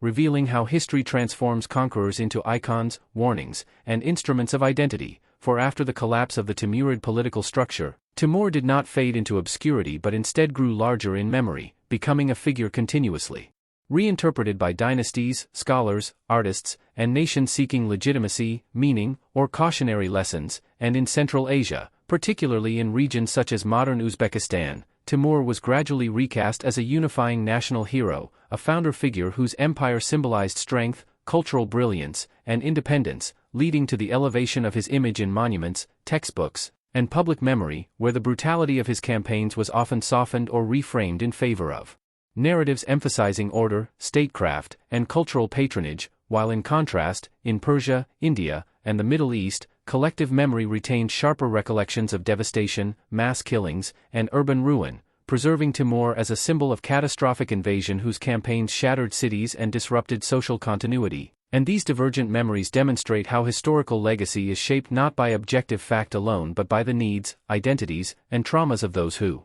remember, and beyond regional memory, Timur's image entered global consciousness through literature and scholarship, as European writers of the Renaissance and Enlightenment transformed him into a dramatic archetype of ambition and tyranny, inspiring works that portrayed him as a larger-than-life embodiment of unchecked power, While historians debated whether he should be classified primarily as a barbarian destroyer or as a sophisticated ruler who understood governance, culture, and economics. A debate that continues in modern academic discourse, reflecting broader tensions in how violence and achievement are weighed in historical judgment, and this enduring fascination also highlights Timur's role as a comparative figure, often invoked alongside Alexander the Great, Genghis Khan, and Napoleon, not only for the scale of his conquests but for the intensity with which his personality shaped outcomes, making him a key case study in discussions of leadership, strategy, and moral responsibility. And in the modern era, Timur's legacy intersects with nationalism, identity politics, and cultural revival, as post-Soviet Central Asia embraced him as a symbol of pre-colonial greatness, using his image to assert historical depth and sovereignty, while scholars and educators faced the challenge of balancing national pride with critical engagement, acknowledging both his contributions to architecture, art, and learning and the immense human suffering caused by his campaigns, and this tension mirrors global struggles over how to remember powerful but violent figures, raising questions about monuments, commemoration, and the ethics of historical celebration. And from a broader perspective, Timur's story continues to resonate because it illuminates recurring patterns in human history, showing how power is accumulated through force, how legitimacy is constructed through symbolism and narrative, and how empires rise rapidly under extraordinary individuals only to fragment. Without strong institutions, offering lessons that remain relevant in political theory, military studies, and international relations, and his use of terror as a deliberate strategy invites ongoing debate about whether fear can ever produce lasting stability, or whether it inevitably undermines the foundations of governance by eroding trust, cohesion, and moral authority. And culturally, the Timurid legacy persists in tangible and intangible forms, from the architectural masterpieces of Samarkand and Herat to the Persianate traditions that shaped Mughal India, reminding us that cultural flowering can emerge even from violent contexts, though never without cost, and this duality forces modern observers to confront uncomfortable truths about the origins of beauty, progress, and knowledge, challenging simplistic narratives of good and evil. And ultimately, Part 16 affirms that Timur the Lame endures not merely as a historical figure but as a symbol through which societies explore the nature of power, ambition, memory, and responsibility, for his life demonstrates how individuals can shape vast swaths of history, how violence and creativity can coexist within the same political system, and how the meaning of the past is continually rewritten by the present, ensuring that Timur's name remains alive not only in chronicles and ruins but in debates about leadership, ethics, and the human capacity for both destruction and creation, making his legacy as dynamic and contested as the empire he once ruled. Part 17 of the Tamerlane or Timur the Lame series serves as a final meditation on legacy, consequence, and historical continuity, drawing together the many threads of Timur's life to examine what his story ultimately reveals about humanity's relationship with power, violence, and memory. For Timur's rise from a minor tribal background in Central Asia to the ruler of a vast transcontinental empire demonstrates the extraordinary capacity of individuals to alter the course of history when ambition is matched with opportunity, discipline, and strategic intelligence. Yet his career also exposes the profound costs of such transformations, as the landscapes he conquered were littered with ruined cities, displaced populations, and generations marked by trauma, reminding us that the grandeur of empire is often inseparable from suffering on an immense scale. And this tension lies at the heart of Timur's historical significance, making him neither a simple villain nor an uncomplicated hero, but rather a mirror reflecting the extremes of human potential. And in synthesizing his military, political, and cultural impact, it becomes clear that Timur's genius lay not only in battlefield tactics but in his understanding of systems, for he grasped how fear, spectacle, and selective patronage could bind diverse peoples into a single imperial structure, at least temporarily, and how symbolic acts, monumental architecture, and controlled narratives could transform conquest into legitimacy. Yet this same reliance on personal authority meant that his empire lacked durability, fragmenting rapidly after his death and leaving behind successor states that inherited cultural brilliance without political cohesion, illustrating a fundamental lesson in statecraft about the necessity of institutions over individuals. And from a moral and philosophical perspective, Timur's life forces confrontation with difficult questions about historical judgment, asking whether achievement can ever be separated from atrocity, whether cultural flowering can redeem violence, and how societies should remember figures whose actions produced both enduring beauty and irreversible harm, questions that remain urgently relevant in modern debates over monuments, national heroes, and collective memory. And these dilemmas highlight the role of historians not as judges delivering final verdicts but as interpreters striving to understand complexity, context, and consequence, and when viewed through this lens, Timur's campaigns also offer insights into the mechanics of empire more broadly, revealing patterns of rapid expansion followed by fragmentation,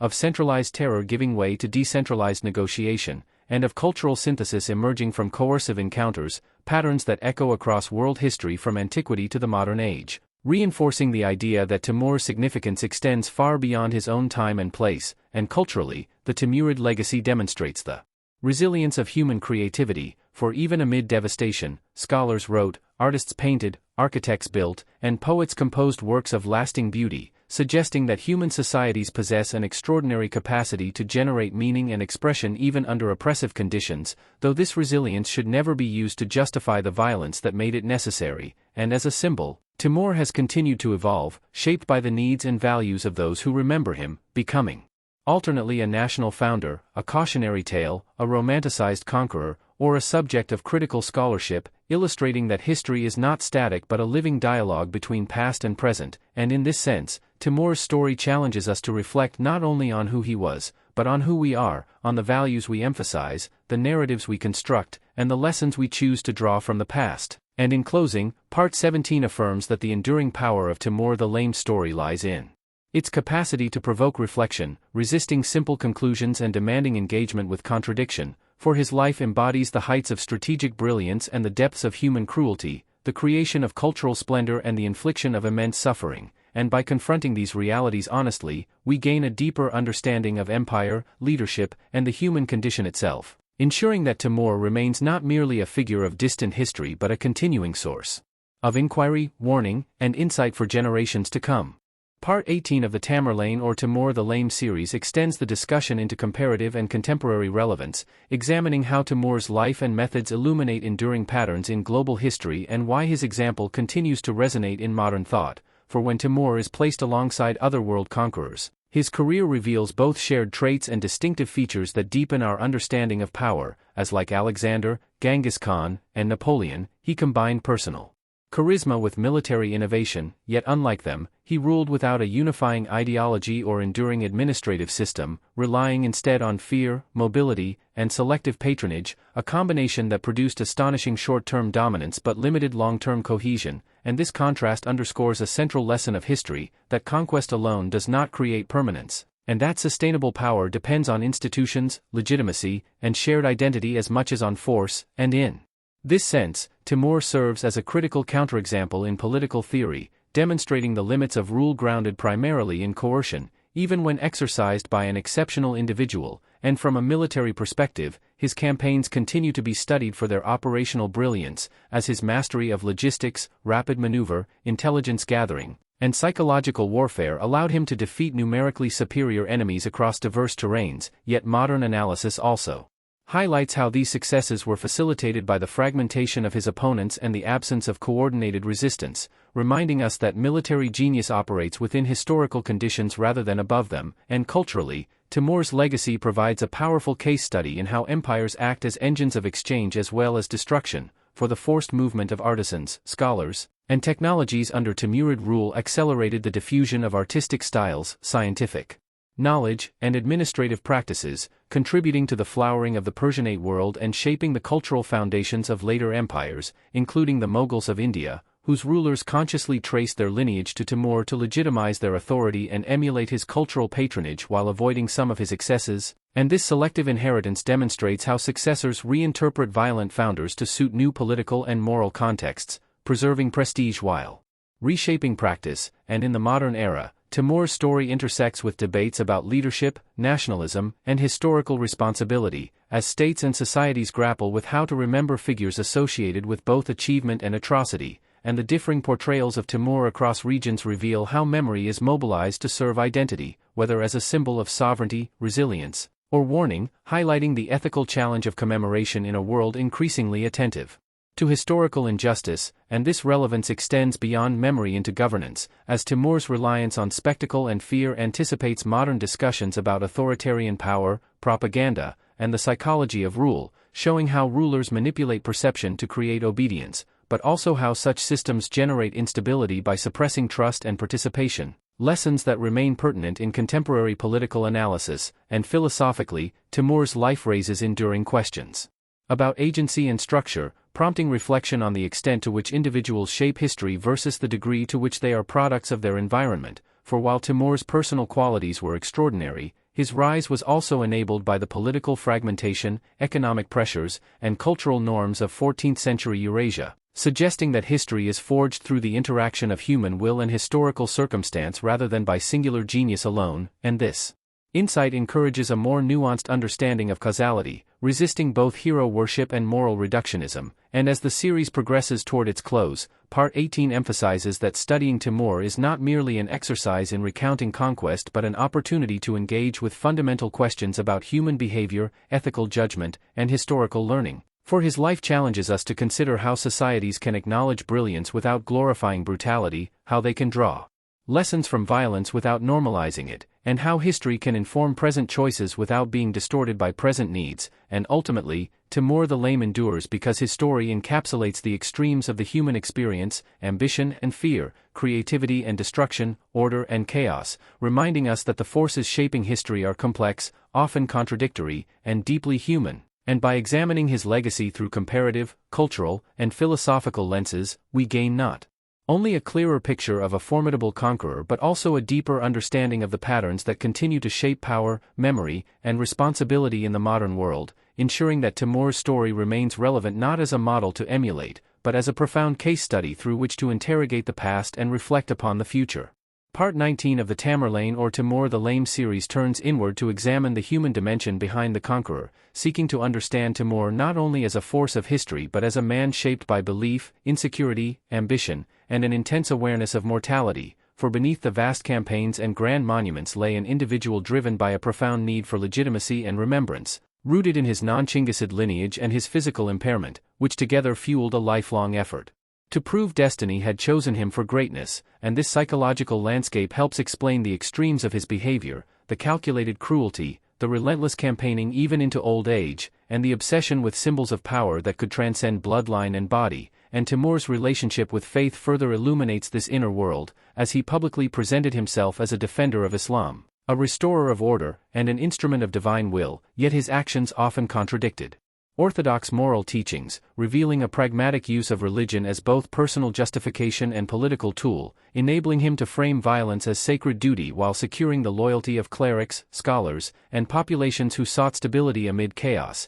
And this instrumentalization of belief reflects a broader pattern in history, where faith becomes intertwined with authority, offering both meaning to the ruler and reassurance to the ruled, even as it masks brutality. And Timur's personal court life also reveals the contradictions of his character. For while he was capable of immense cruelty on campaign, he could be attentive, generous, and intellectually curious in private settings, engaging scholars in debate, rewarding poets, and taking pride in the beauty of architecture and gardens, suggesting that his appreciation for culture was genuine rather than purely performative, though it remained inseparable from the violence that financed and enabled it. And this duality challenges simplistic moral judgments, forcing recognition that human beings can simultaneously create and destroy, nurture and annihilate, and that history's most impactful figures often embody these contradictions most intensely. And as Timur aged, awareness of death increasingly shaped his actions, for his fixation on legacy intensified, driving monumental construction, genealogical fabrication linking him symbolically to Genghis Khan, and the careful cultivation of chronicles that portrayed him as a world conqueror chosen by fate, all efforts aimed at securing immortality in memory even as his body weakened. And this fear of impermanence explains his refusal to rest, his final campaign toward China undertaken despite failing health, revealing a man unwilling to relinquish control to time itself. And in this pursuit, Timur mirrors a timeless human impulse, the desire to defy mortality through achievement, remembrance, and narrative. And yet the aftermath of his death exposed the limits of this ambition. As the empire fractured, succession struggles erupted, and the carefully constructed image of unity dissolved, leaving behind a legacy that outlived the state but not the suffering it had inflicted. And this outcome underscores a sobering truth, that while individuals may shape history dramatically, they cannot fully control how they are remembered or how their creations endure. And the evolving interpretations of Timur across regions and eras further demonstrate this uncertainty, as later generations reimagined him according to their own values, fears, and aspirations, transforming him into hero, monster, or cautionary symbol, and in this sense, Timur's greatest legacy may lie not in territory conquered or cities built, but in the questions his life provokes, about power and morality, ambition and responsibility, faith and violence, and the human cost of greatness. And by examining Timur through a psychological and human lens, Part 19 reinforces the idea that history is not merely a sequence of events but a record of human choices shaped by emotion, belief, and limitation, reminding us that understanding the past requires empathy without excuse, analysis without glorification, and honesty about complexity, and in confronting Timur the Lame as a man rather than a myth, we gain a deeper appreciation of how extraordinary individuals emerge from ordinary human impulses, and how those impulses, when magnified by power, can reshape the world in ways that are both magnificent and devastating, leaving a legacy that continues to challenge, disturb, and fascinate long after the conqueror himself has turned to dust. Part 20 of the Tamerlane or Timur the Lame series brings the long exploration to a comprehensive and contemplative close, drawing together history, psychology, memory, and meaning to reflect on what Timur ultimately represents within the wider human story. For after examining his rise, his conquests, his governance, his culture, his legacy, and his inner world, what remains is not a simple verdict but a profound lesson about the nature of power and the fragile boundary between greatness and devastation, and Timur's life illustrates how history is often driven by individuals who exist at the extreme edges of human capacity, people whose intelligence, will, and ambition allow them to bend circumstances to their purpose, yet whose actions unleash forces they cannot fully contain or morally justify. And in Timur's case, the world he reshaped bore both dazzling achievements and irreparable wounds, as cities were transformed into centers of learning and beauty even while countless lives were extinguished to make those transformations possible, and this dual outcome compels us to confront the uncomfortable reality that progress and suffering have often advanced together in history, not as equal partners but as intertwined consequences of concentrated power. And from a civilizational perspective, Timur's era reveals how empires act as accelerators of change, compressing centuries of cultural exchange, destruction, and synthesis into a few violent decades, leaving behind legacies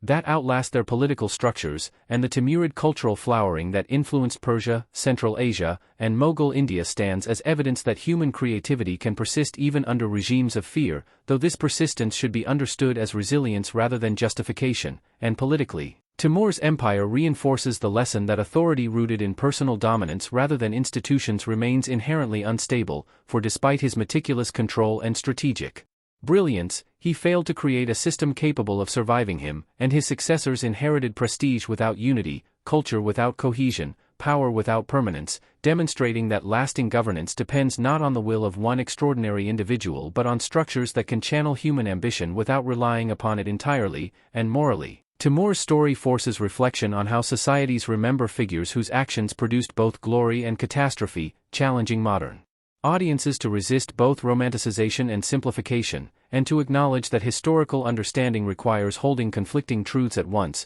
recognizing brilliance without excusing brutality, and condemning violence without denying its historical impact. And this balanced engagement with the past becomes especially important in a world still shaped by the legacies of empire, conquest, and centralized power, where the echoes of Timur's methods can be seen in later autocrats who seek legitimacy through spectacle, fear, and monumental ambition. And culturally, Timur endures because he occupies a symbolic space where myth and history intersect, where his image can be reshaped to serve national identity, literary imagination, or scholarly inquiry, revealing that the past is not static but continuously reinterpreted through the values and anxieties of the present. And this malleability of memory reminds us that history is as much about the questions we ask as the answers we find. And in the final analysis, Timur the Lame stands as a testament to the extraordinary potential and profound danger of human ambition, a figure whose life demonstrates how far determination and intellect can carry an individual, and how devastating the consequences can be when power is pursued without restraint or accountability.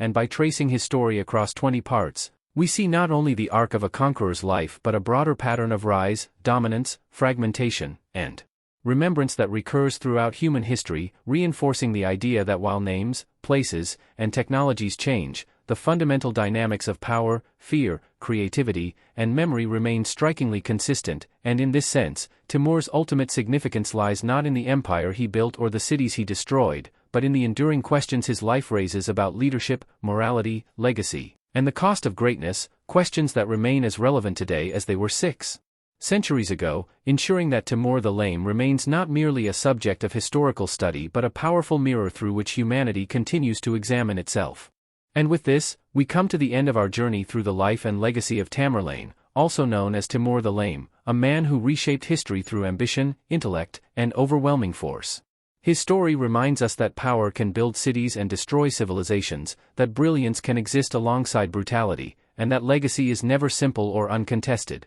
Timur's empire vanished, but his influence endured in culture, architecture, memory, and debate, leaving behind lessons that still resonate in the modern world. As we reflect on his life, we are reminded that history is not just about conquest and crowns, but about human choices and their consequences. Thank you for joining this series. If you found it meaningful, don't forget to like, share, and subscribe, and stay tuned for more deep explorations into the forgotten, complex, and powerful stories of our past. Part 21 of the Tamerlane or Timur the Lame series functions as an epilogue that re-examines the entire saga through the lens of historical consequence and human responsibility, asking what enduring lessons emerge when the dust of conquest finally settles and only memory remains. For Timur's life, when viewed in totality, reveals the persistent tension between individual agency and collective suffering, between visionary ambition and moral cost, and between the short-term triumphs of domination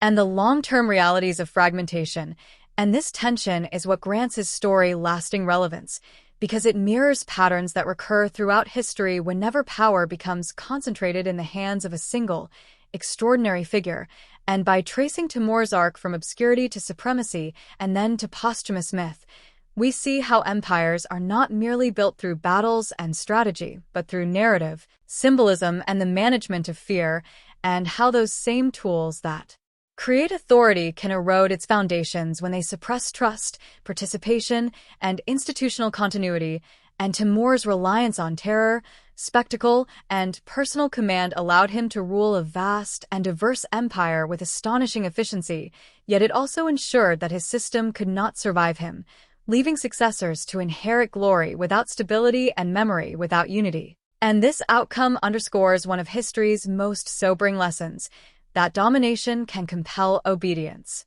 but rarely fosters durability. And from a societal perspective, the regions touched by Timur's campaigns demonstrate both resilience and loss. For while cities such as Samarkand and Herat flourished as cultural centers, countless other communities vanished entirely, erased from demographic and historical records, reminding us that the achievements celebrated in chronicles and monuments often rest upon invisible foundations of suffering, displacement, and silence. And acknowledging this reality does not diminish cultural accomplishment, but places it within an honest moral framework, preventing admiration from sliding into justification. And this ethical balance is central to responsible historical inquiry, particularly when engaging with figures whose actions produced both brilliance and devastation. And in the modern world, Timur's story continues to resonate precisely because similar dynamics persist, as leaders still seek legitimacy through force, spectacle, and myth-making, still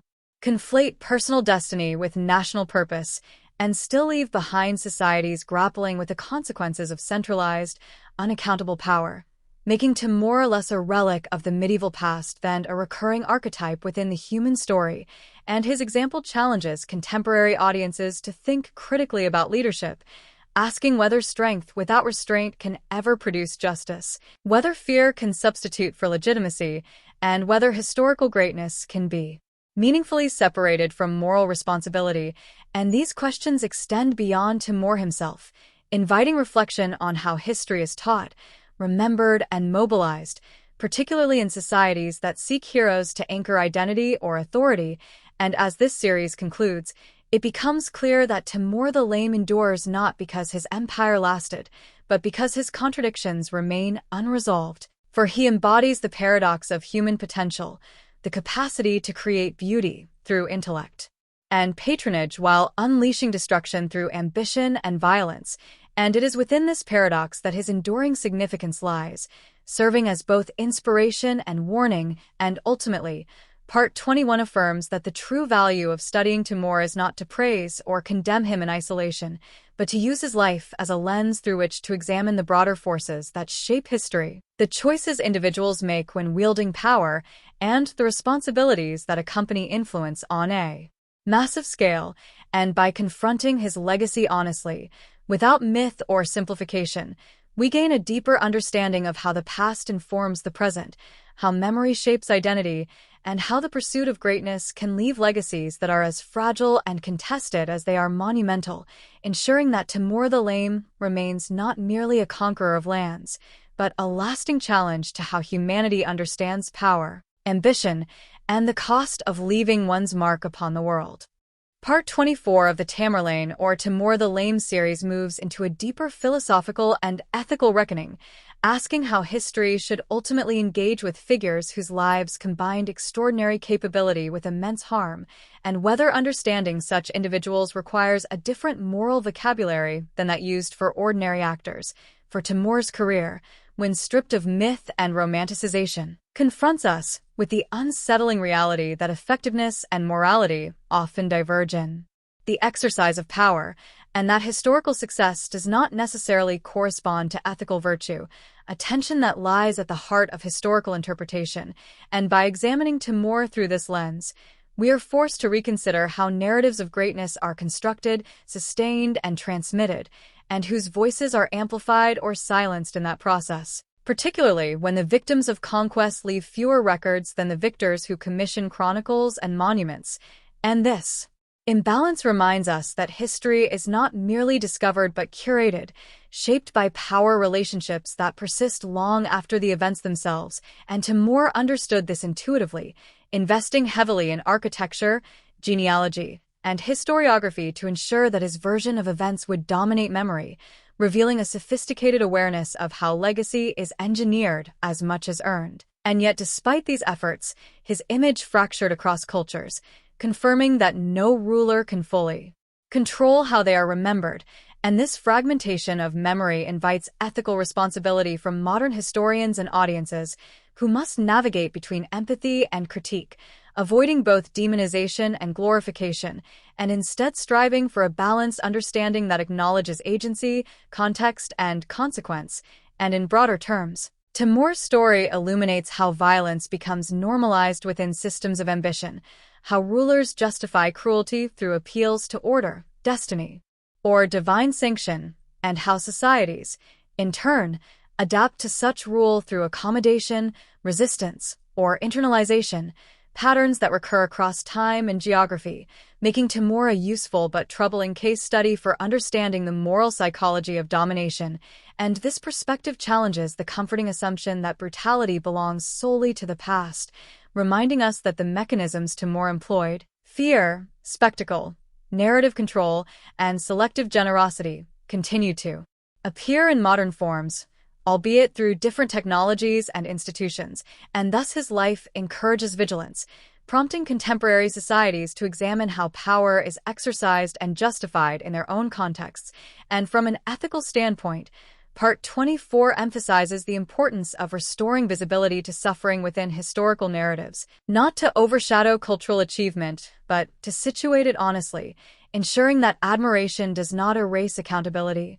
And this approach does not diminish the study of architecture, art, or intellectual life under the Timurids, but rather deepens it, revealing the full spectrum of human experience that produced such achievements. And as the series approaches its conclusion, this ethical reckoning underscores the idea that history's value lies not in offering heroes or villains, but in providing insight into human behavior under extreme conditions. And in this sense, Timur the Lame becomes a mirror through which we can examine our own assumptions about leadership, success, and moral trade-offs. And ultimately, Part 24 argues that to engage responsibly with figures like Timur is to accept discomfort, to resist easy narratives, and to embrace complexity, recognizing that the past is neither a moral fable nor a neutral archive, but a contested space where power, memory, and meaning intersect. And by confronting this space with honesty and humility, we not only gain a clearer understanding of Timur's world but also sharpen our capacity to think critically about power and responsibility in our own time, ensuring that the study of history remains a tool for reflection rather than justification, and that the legacy of figures like Timur serves not as an endorsement of domination, but as a cautionary exploration of what humanity is capable of when ambition is left unchecked by ethical restraint.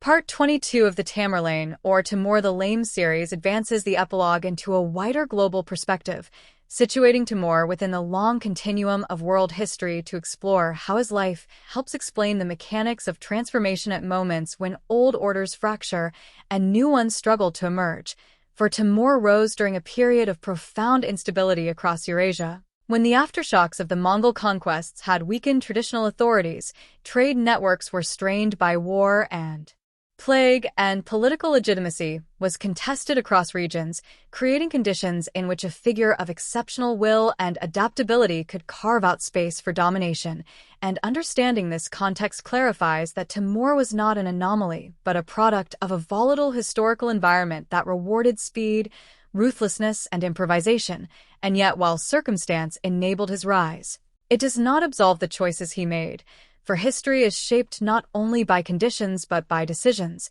and Timur consistently chose methods that maximized fear, destruction, and spectacle as tools of governance, believing that terror could substitute for consent and obedience for loyalty, and this belief, though effective in the short term, ultimately limited the sustainability of his achievements, reinforcing a lesson repeated across centuries, that systems built on coercion alone struggle to adapt, reform, or endure. And when Timur is compared with other transitional figures who emerged from periods of collapse, such as the founders of the Ottoman or Ming states, the contrast becomes instructive, as those rulers combined force with institution building, embedding authority in law, bureaucracy, and shared identity, whereas Timur remained fundamentally a conqueror rather than a state builder, leaving behind cultural brilliance without political continuity. And this distinction explains why his empire dissolved so rapidly even as his artistic and intellectual legacy flourished. And from a cultural historical standpoint, Timur's reign highlights the role of violence in accelerating exchange, for the forced movement of people, goods, and ideas under his campaigns compressed vast distances and merged traditions, producing the Persianate synthesis that would shape Central and South Asia for centuries. Yet this acceleration came at an immense human cost, reminding us that cultural transmission born of conquest is inseparable from trauma, displacement, and loss. And acknowledging this complexity allows for a more honest appreciation of historical inheritance, one that neither romanticizes brutality nor denies creativity. And as modern historians grapple with global history, Timur's example challenges simplistic narratives of progress, urging recognition that advancement often emerges from conflict, but never without moral consequence. And in terms of memory, Timur's evolving image across regions illustrates how historical figures are continually rewritten to serve contemporary needs. As national projects elevate him as a symbol of strength, scholars interrogate him as a case study in authoritarian power, and artists reinterpret him as a tragic embodiment of ambition, demonstrating that the past is not fixed but dialogic, shaped by present concerns as much as by archival fact, and this fluidity of memory carries responsibility. For the way societies remember conquerors influences how they justify power, violence, and authority in their own time, making historical interpretation an ethical act as well as an intellectual one. And from a philosophical perspective, Timur's life raises enduring questions about scale and morality, asking whether actions that devastate millions can ever be balanced by achievements that benefit future generations, and whether the metric of historical significance should be measured by impact alone or by the quality of that impact on human well-being, questions that resist definitive answers but demand continual engagement. And as this series approaches its conclusion, Part 22 emphasizes that Timur the Lame should be understood less as an endpoint and more as a node within a larger historical network, a figure through whom we can examine the forces of collapse and consolidation, creativity and destruction, memory and responsibility, and by studying him in this broader frame, we gain insight not only into a formidable conqueror, but into the recurring dynamics that shape eras of transition. When societies confront uncertainty and individuals seize the opportunity to impose order through force, often leaving behind legacies that are powerful, contested, and deeply instructive, and in this sense, Timur's enduring relevance lies not in the territories he ruled, but in the clarity with which his life exposes the patterns of history itself, reminding us that the past is a mirror, reflecting both the capacities and the dangers inherent in human ambition when it is unleashed upon a fractured world. Part 23 of the Tamerlane or Timur the Lame series turns toward the afterlives of empire, examining how the world that followed Timur was shaped as much by the memory of his power as by the absence of his authority, for when the conqueror died, the political vacuum he left behind forced successor states, rival dynasties, and neighboring powers to define themselves either in imitation of his methods or in deliberate rejection of them, and this process of adaptation reveals how even collapsed empires continue to exert influence long after their borders dissolve, and in the Timurid lands themselves, the fragmentation of power did not erase Timur's imprint but reframed it, as rulers such as Shah Rukh and Ulugh Beg sought legitimacy not through terror and constant conquest but through stability, learning, and patronage, signaling an implicit acknowledgement that Timur's model of rule, while effective for expansion, was unsuited to consolidation, and this shift illustrates a broader historical rhythm, where founding violence gives way to administrative and cultural refinement once the urgency of survival diminishes, and yet the prestige associated with Timur's name remained potent, encouraging successors to invoke his lineage and memory even as they altered his methods, demonstrating the enduring symbolic capital of conquest, and beyond Central Asia. Timur's legacy shaped the strategies and anxieties of neighboring powers, as the Ottomans, Safavids, and Mughals all defined aspects of their identity in relation to him, whether by absorbing Timurid cultural traditions, learning from his military successes, or consciously building institutions to avoid the fragility that followed his death, and nowhere was this inheritance more visible than in Mughal India, where Timur's descendants combined his aura of legitimacy with a more systematic approach to governance, law, and religious accommodation, transforming a legacy of destruction into a foundation for one of the early modern world's most durable empires, and this transformation underscores the capacity of history to rework even the most violent origins into more stable forms, though never without lingering scars, and at the level of collective memory. Timur's afterlife reveals how societies negotiate trauma, pride, and identity, as regions devastated by his campaigns preserved stories of suffering and loss, while others emphasized grandeur and cultural achievement, resulting in parallel narratives that coexist uneasily, reminding us that historical truth is often plural rather than singular, shaped by perspective and experience, and this plurality challenges modern audiences to resist totalizing judgments, encouraging instead a layered understanding that can hold admiration and condemnation in tension. And in intellectual history, Timur's example continued to influence debates about kingship,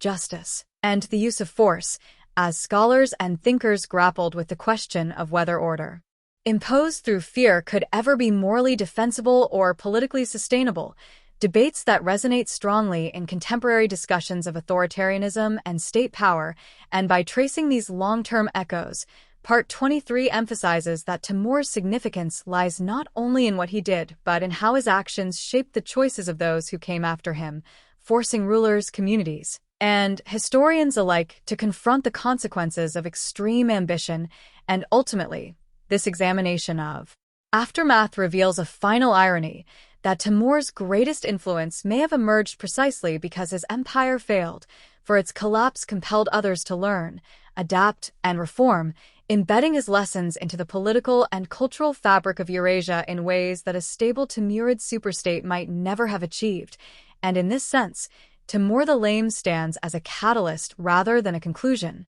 a figure whose life set in motion processes of change that extended far beyond his own time, reminding us that history is not a series of closed chapters, but an ongoing conversation between past actions and future responses. And as the series continues toward its ultimate close, Part 23 invites reflection on how power echoes beyond its moment, how memory outlives authority, and how even the most destructive figures can shape the course of history not only through what they build or destroy, but through the reactions they provoke in the generations that follow. Part 25 of the Tamerlane or Timur the Lame series stands as the ultimate conclusion, drawing together history, ethics, memory, and meaning into a final synthesis that seeks to answer not who Timur was, but why his life continues to matter. For after traversing conquest, culture, collapse, remembrance, and moral reckoning, it becomes clear that Timur endures because his story encapsulates the extremes of human potential,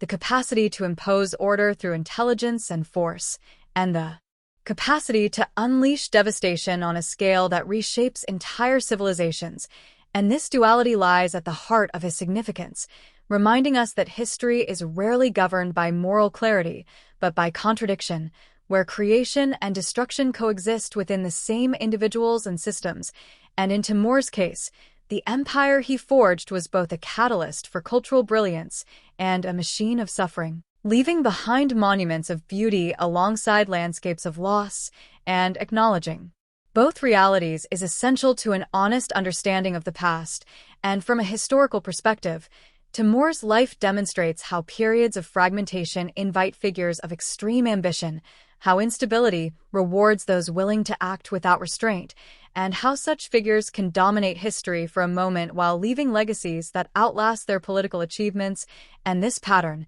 repeated across centuries, underscores the importance of institutions, norms, and accountability in tempering power, lessons that resonate far beyond the medieval world. And culturally, the Timurid legacy reveals the resilience of human creativity, showing how art, scholarship, and architecture can flourish even under violent regimes. Yet Part 25 insists that resilience must not be mistaken for endorsement, and that cultural achievement does not absolve moral harm, but instead exists alongside it in uneasy tension. And in terms of memory, Timur's evolving image across regions and eras highlights the responsibility of each generation to engage critically with the past, resisting the temptation to simplify complex figures into symbols that serve contemporary agendas, whether nationalist, romantic, or dismissive. And this responsibility extends to how history is taught, commemorated, and discussed, for the narratives we choose shape our understanding of power, legitimacy,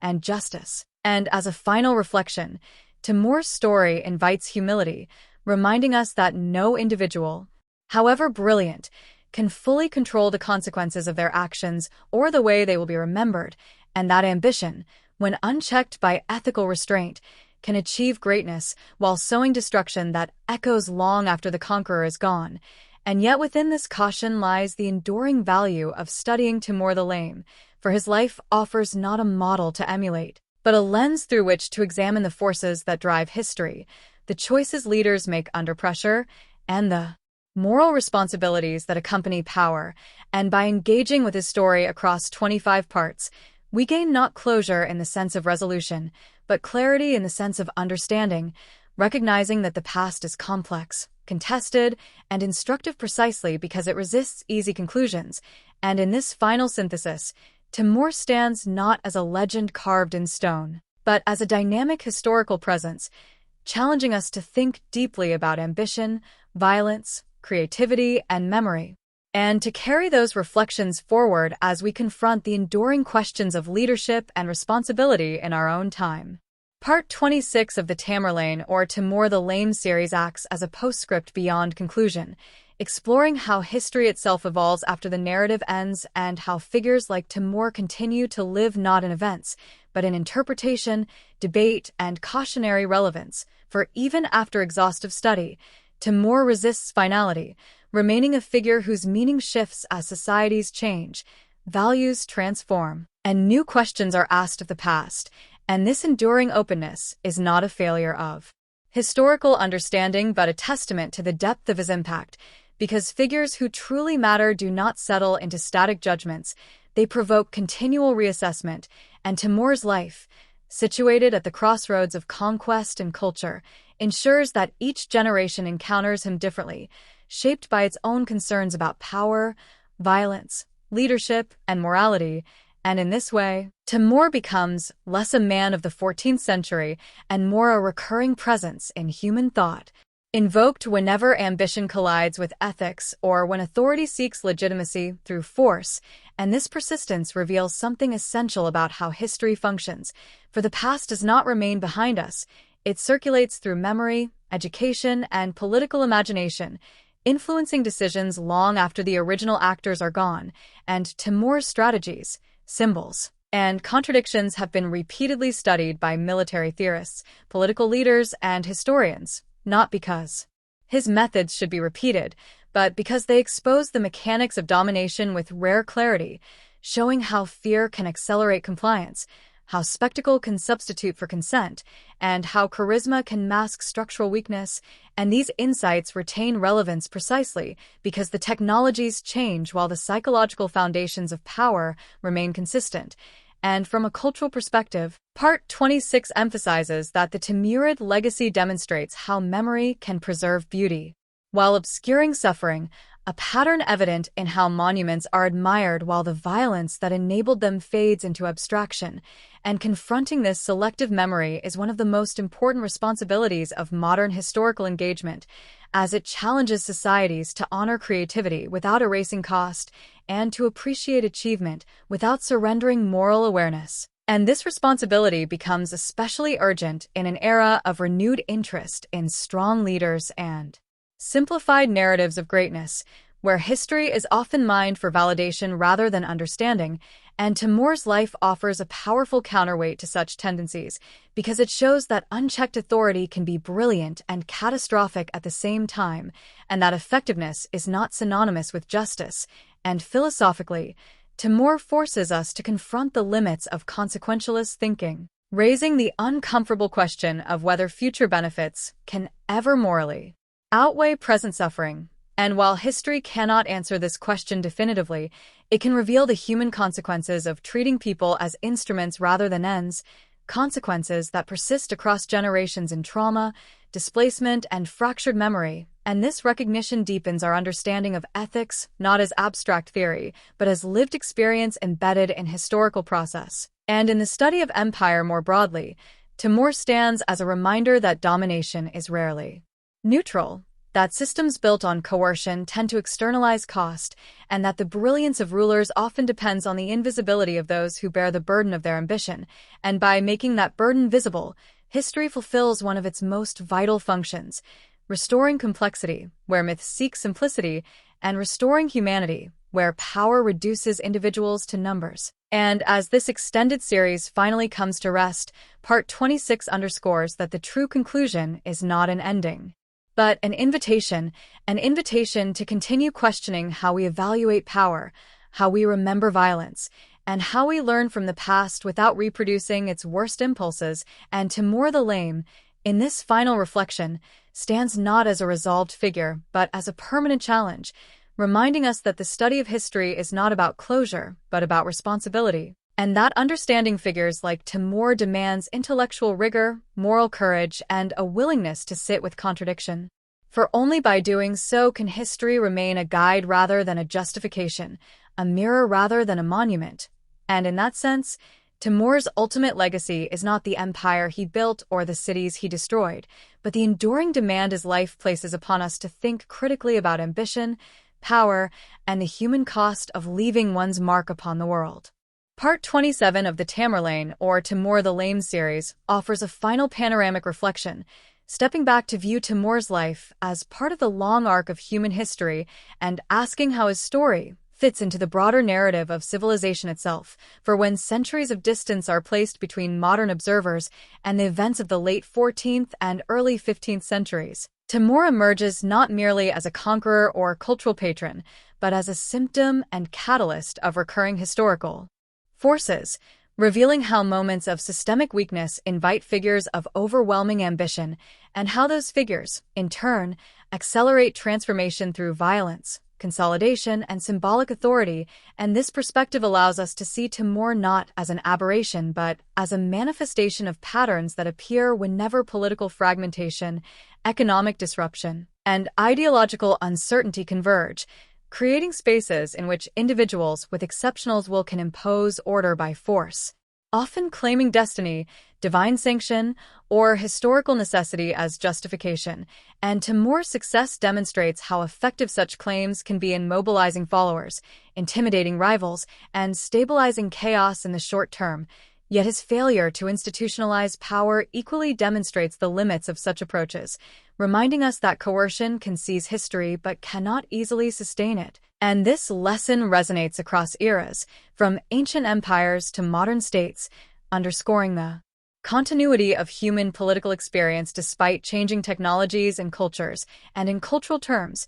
Timur's era illustrates how creativity often flourishes at the edges of catastrophe, as displacement, exchange, and patronage converge to produce new forms of expression. And while this phenomenon should never be used to excuse violence, it reveals the resilience and adaptability of human societies, capable of extracting meaning and beauty even from conditions of extreme suffering. And acknowledging this resilience honors human creativity without romanticizing the structures that necessitated it. And in memory, Timur's afterlife shows how history becomes a contested terrain, where different communities remember the same figure in radically different ways, each narrative shaped by experience, trauma, pride, and political need. And this multiplicity of memory challenges the notion of a single authoritative past, encouraging a pluralistic approach to history that recognizes coexistence of perspectives rather than forcing false reconciliation. And such an approach is especially vital when dealing with figures whose actions inflicted asymmetric harm, as it prevents dominant narratives from silencing those who bore the greatest cost. And from a methodological standpoint, Part 27 emphasizes that studying Timur demands interdisciplinary engagement, combining political history, military analysis, cultural study, ethical reflection, and memory theory, because no single lens can adequately capture the complexity of his impact. And this methodological richness reflects a broader truth about historical inquiry, that understanding the past requires not only evidence, but interpretation, empathy, and critical distance. And in this sense, Timur serves as an ideal but challenging subject, resisting reduction while rewarding sustained attention. And as a symbol, Timur occupies a liminal space between legend and analysis, admired for strategic brilliance, condemned for cruelty, and continually reinterpreted as societies renegotiate their relationship with power, making him a useful reference point in discussions of leadership, legitimacy, and moral responsibility. And perhaps the most enduring insight of his story lies in its refusal to offer comfort, for Timur does not resolve into a moral lesson that reassures us of progress or justice, but instead confronts us with the persistence of ambition, the fragility of institutions, and the vulnerability of human communities to concentrated power, truths that remain unsettling precisely because they are still relevant. And as this long series concludes its final arc, Part 27 affirms that the value of studying Timur the Lame lies not in closing the book on his life,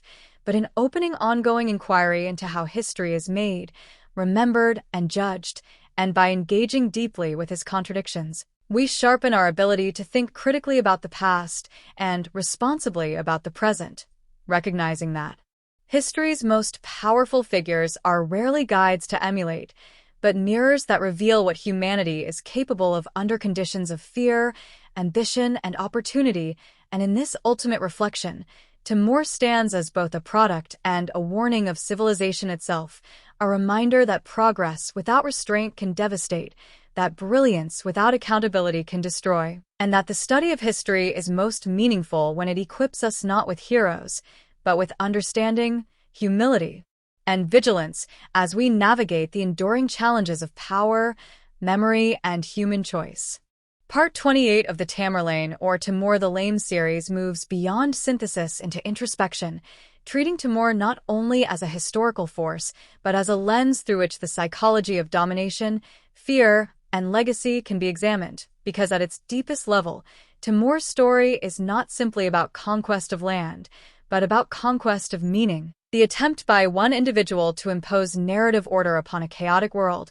And this impulse, as revealed through Timur's campaigns and symbols, reflects a fundamental human drive to assert permanence in a transient existence, For Timur ruled in an era marked by the collapse of older certainties, the weakening of Mongol unity, the fragmentation of Islamic political authority, and the devastation left by plague and war. And within this unstable environment, he fashioned himself as an agent of restoration, a restorer who paradoxically destroyed in order to claim continuity with revered traditions, especially the legacy of Chinggis Khan. And this contradiction between destruction and restoration lies at the heart of his identity, revealing how violence can be framed as renewal when clothed in the language of destiny, law, or faith. And understanding this psychological mechanism is crucial because it demonstrates how extreme actions become normalized when embedded within larger narratives that promise order, justice, or cosmic alignment. And Timur mastered this art of narrative domination, presenting himself as both scourge and savior, a dual role that allowed followers to rationalize brutality as necessity and victims to be erased from moral consideration. And this process did not end with Timur's death, for subsequent generations continued to reshape his image to suit their needs, transforming him into a hero of resistance, a patron of culture, or a symbol of national pride, often without confronting the full scope of suffering his campaigns produced. And Part 28 emphasizes that this selective remembrance is not unique to Timur, but rather a recurring feature of how societies engage with powerful past figures, privileging aspects that reinforce identity while marginalizing those that complicate it. And this tendency highlights the ethical responsibility of historians and storytellers to resist simplification, especially when dealing with figures whose power depended on asymmetrical violence. And in this sense, Timur becomes a case study in how memory can be weaponized, used to legitimize present ambitions by selectively invoking past greatness, a phenomenon observable across cultures and eras. And by critically examining Timur's legacy, we gain tools to recognize similar patterns in modern political mythmaking, where leaders are elevated through curated histories that emphasize strength and achievement while silencing cost. And beyond politics, Timur's life also invites reflection on the limits of individual agency, for while his will shaped events dramatically, it did so within structural conditions he neither created nor controlled, including economic networks, military traditions, and social hierarchies. And this interplay between agency and structure complicates simplistic interpretations that portray him either as sole architect of history or as mere product of circumstance, instead revealing history as a dynamic interaction between ambition and environment, where extraordinary individuals can redirect currents but rarely escape them. And Timur's inability to establish lasting institutions underscores this truth, demonstrating that personal dominance cannot substitute for systemic stability. And yet, the cultural vitality of the Timurid period shows that even short-lived political orders can leave enduring intellectual and artistic legacies, a reminder that history does not measure significance solely by longevity, but by transformation. And Part 28 further explores the moral tension inherent in this reality, questioning whether cultural brilliance can ever be disentangled from the violence that enabled it. And while no definitive answer emerges, the act of asking itself becomes essential because it resists complacency and forces engagement with uncomfortable truths. And this engagement is what keeps history alive as a discipline rather than a repository of facts. And as the series continues beyond conventional endings, this part affirms that the study of Timur ultimately challenges readers not to judge the past by present standards alone, nor to excuse it by historical relativism, but to inhabit the space between understanding and accountability, where empathy does not erase responsibility and context does not nullify consequence. And in this demanding space, Timur the Lame remains a figure who refuses closure, continually provoking reflection on how power is acquired, how violence is justified, and how legacy is constructed. And in doing so, he ensures that history remains not a settled record, but an active dialogue between past and present, one that shapes how humanity understands itself and the choices it continues to make. Part 29 of the Tamerlane or Timur the Lame series deepens the inquiry by examining how Timur's legacy functions as a moral and intellectual stress test for historical understanding, forcing us to confront how societies reconcile admiration for effectiveness with condemnation of cruelty. because Timur's life persistently disrupts any comfortable separation between success and suffering, revealing how easily human judgment bends when confronted with scale, spectacle, and narrative control. And this disruption is not accidental but inherent to the way power operates, for Timur did not merely conquer territories, he conquered perception, shaping how contemporaries and successors interpreted his actions through ritualized violence, calculated mercy, and symbolic alignment with revered traditions. And this mastery of perception demonstrates that power is sustained not only by force but by meaning, a lesson as relevant today as it was in the 14th century, and by studying Timur's techniques of intimidation and legitimation, we gain insight into how fear and reverence can coexist, producing obedience that feels inevitable rather than imposed.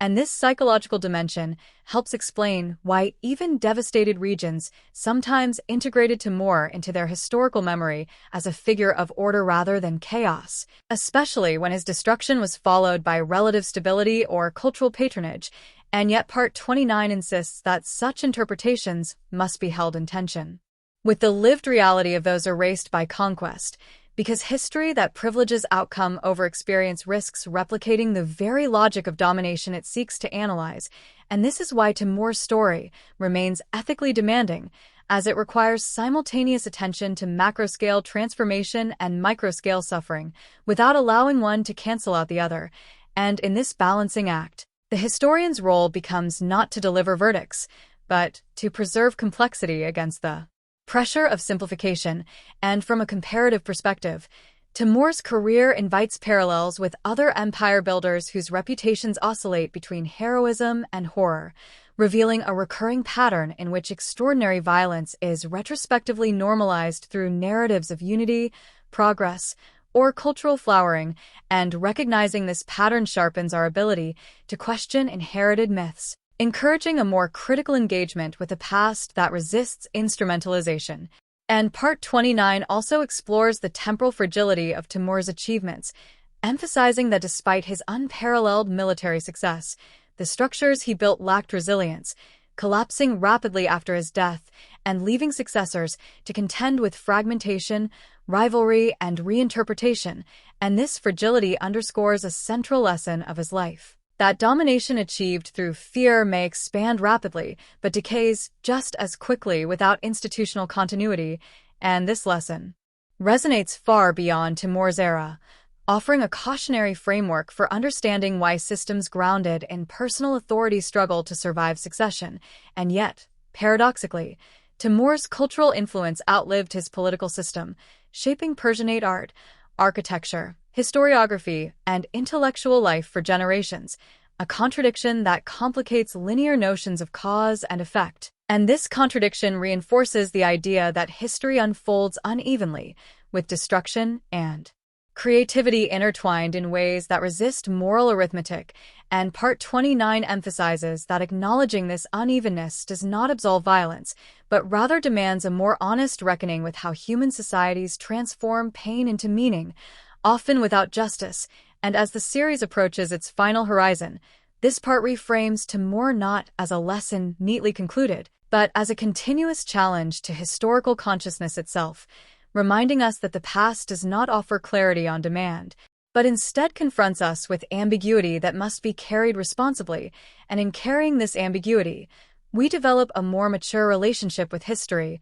one that recognizes greatness without reverence, condemns brutality without denial, and seeks understanding without surrendering moral agency. And in this way, Timur the Lame continues to shape thought long after the dust of his campaigns has settled, not through the permanence of empire, but through the enduring questions his life raises about power, memory, and the human capacity to justify suffering in the pursuit of legacy. Part 30 of the Tamerlane, or Timur the Lame series, brings the narrative into its final philosophical horizon, where history, memory, and human responsibility converge, and where Timur's life is no longer approached as a sequence of events, but as a sustained inquiry into how civilizations construct meaning from violence and ambition. Because at this stage the question is not what Timur did, nor even why he did it, but what his story demands of those who inherit it. And this demand is profound, For Timur occupies a space where brilliance and brutality are inseparable,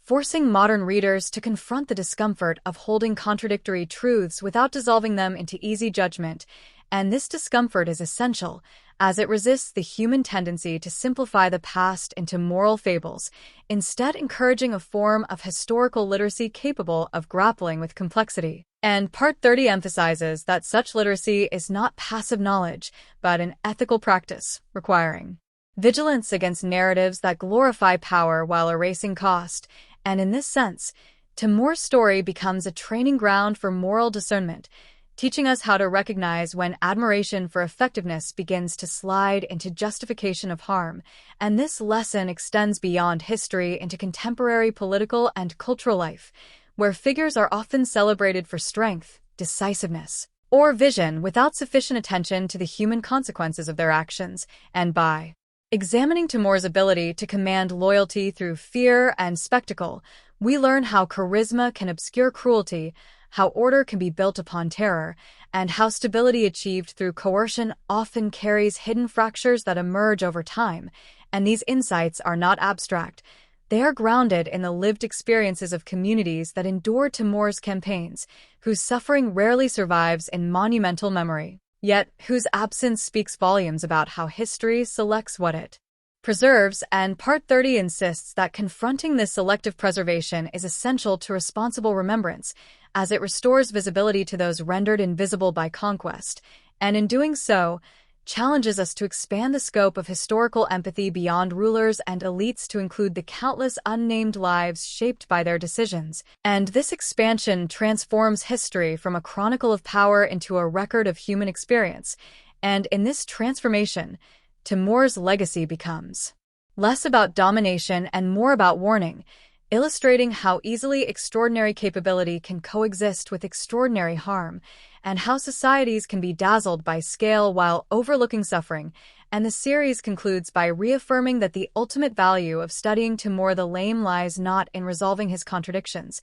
but in sustaining them as productive tension. Because it is within this tension that historical understanding matures, moving beyond celebration or condemnation toward reflective engagement. And this engagement equips us to question inherited narratives, to resist the seductions of myth, and to approach power with skepticism informed by historical insight. And as the final words of this long exploration settle, Part 30 leaves us not with closure but with responsibility, the responsibility to remember without distortion, to analyze without excuse, and to carry forward the lessons of the past with humility, recognizing that history does not absolve us from judgment, but calls us to exercise it more carefully. And in this enduring call, Timur's story transcends its era, becoming a mirror in which humanity can examine its recurring struggles with ambition, authority, and the cost of leaving a mark upon the world. And if the study of history has any ultimate purpose,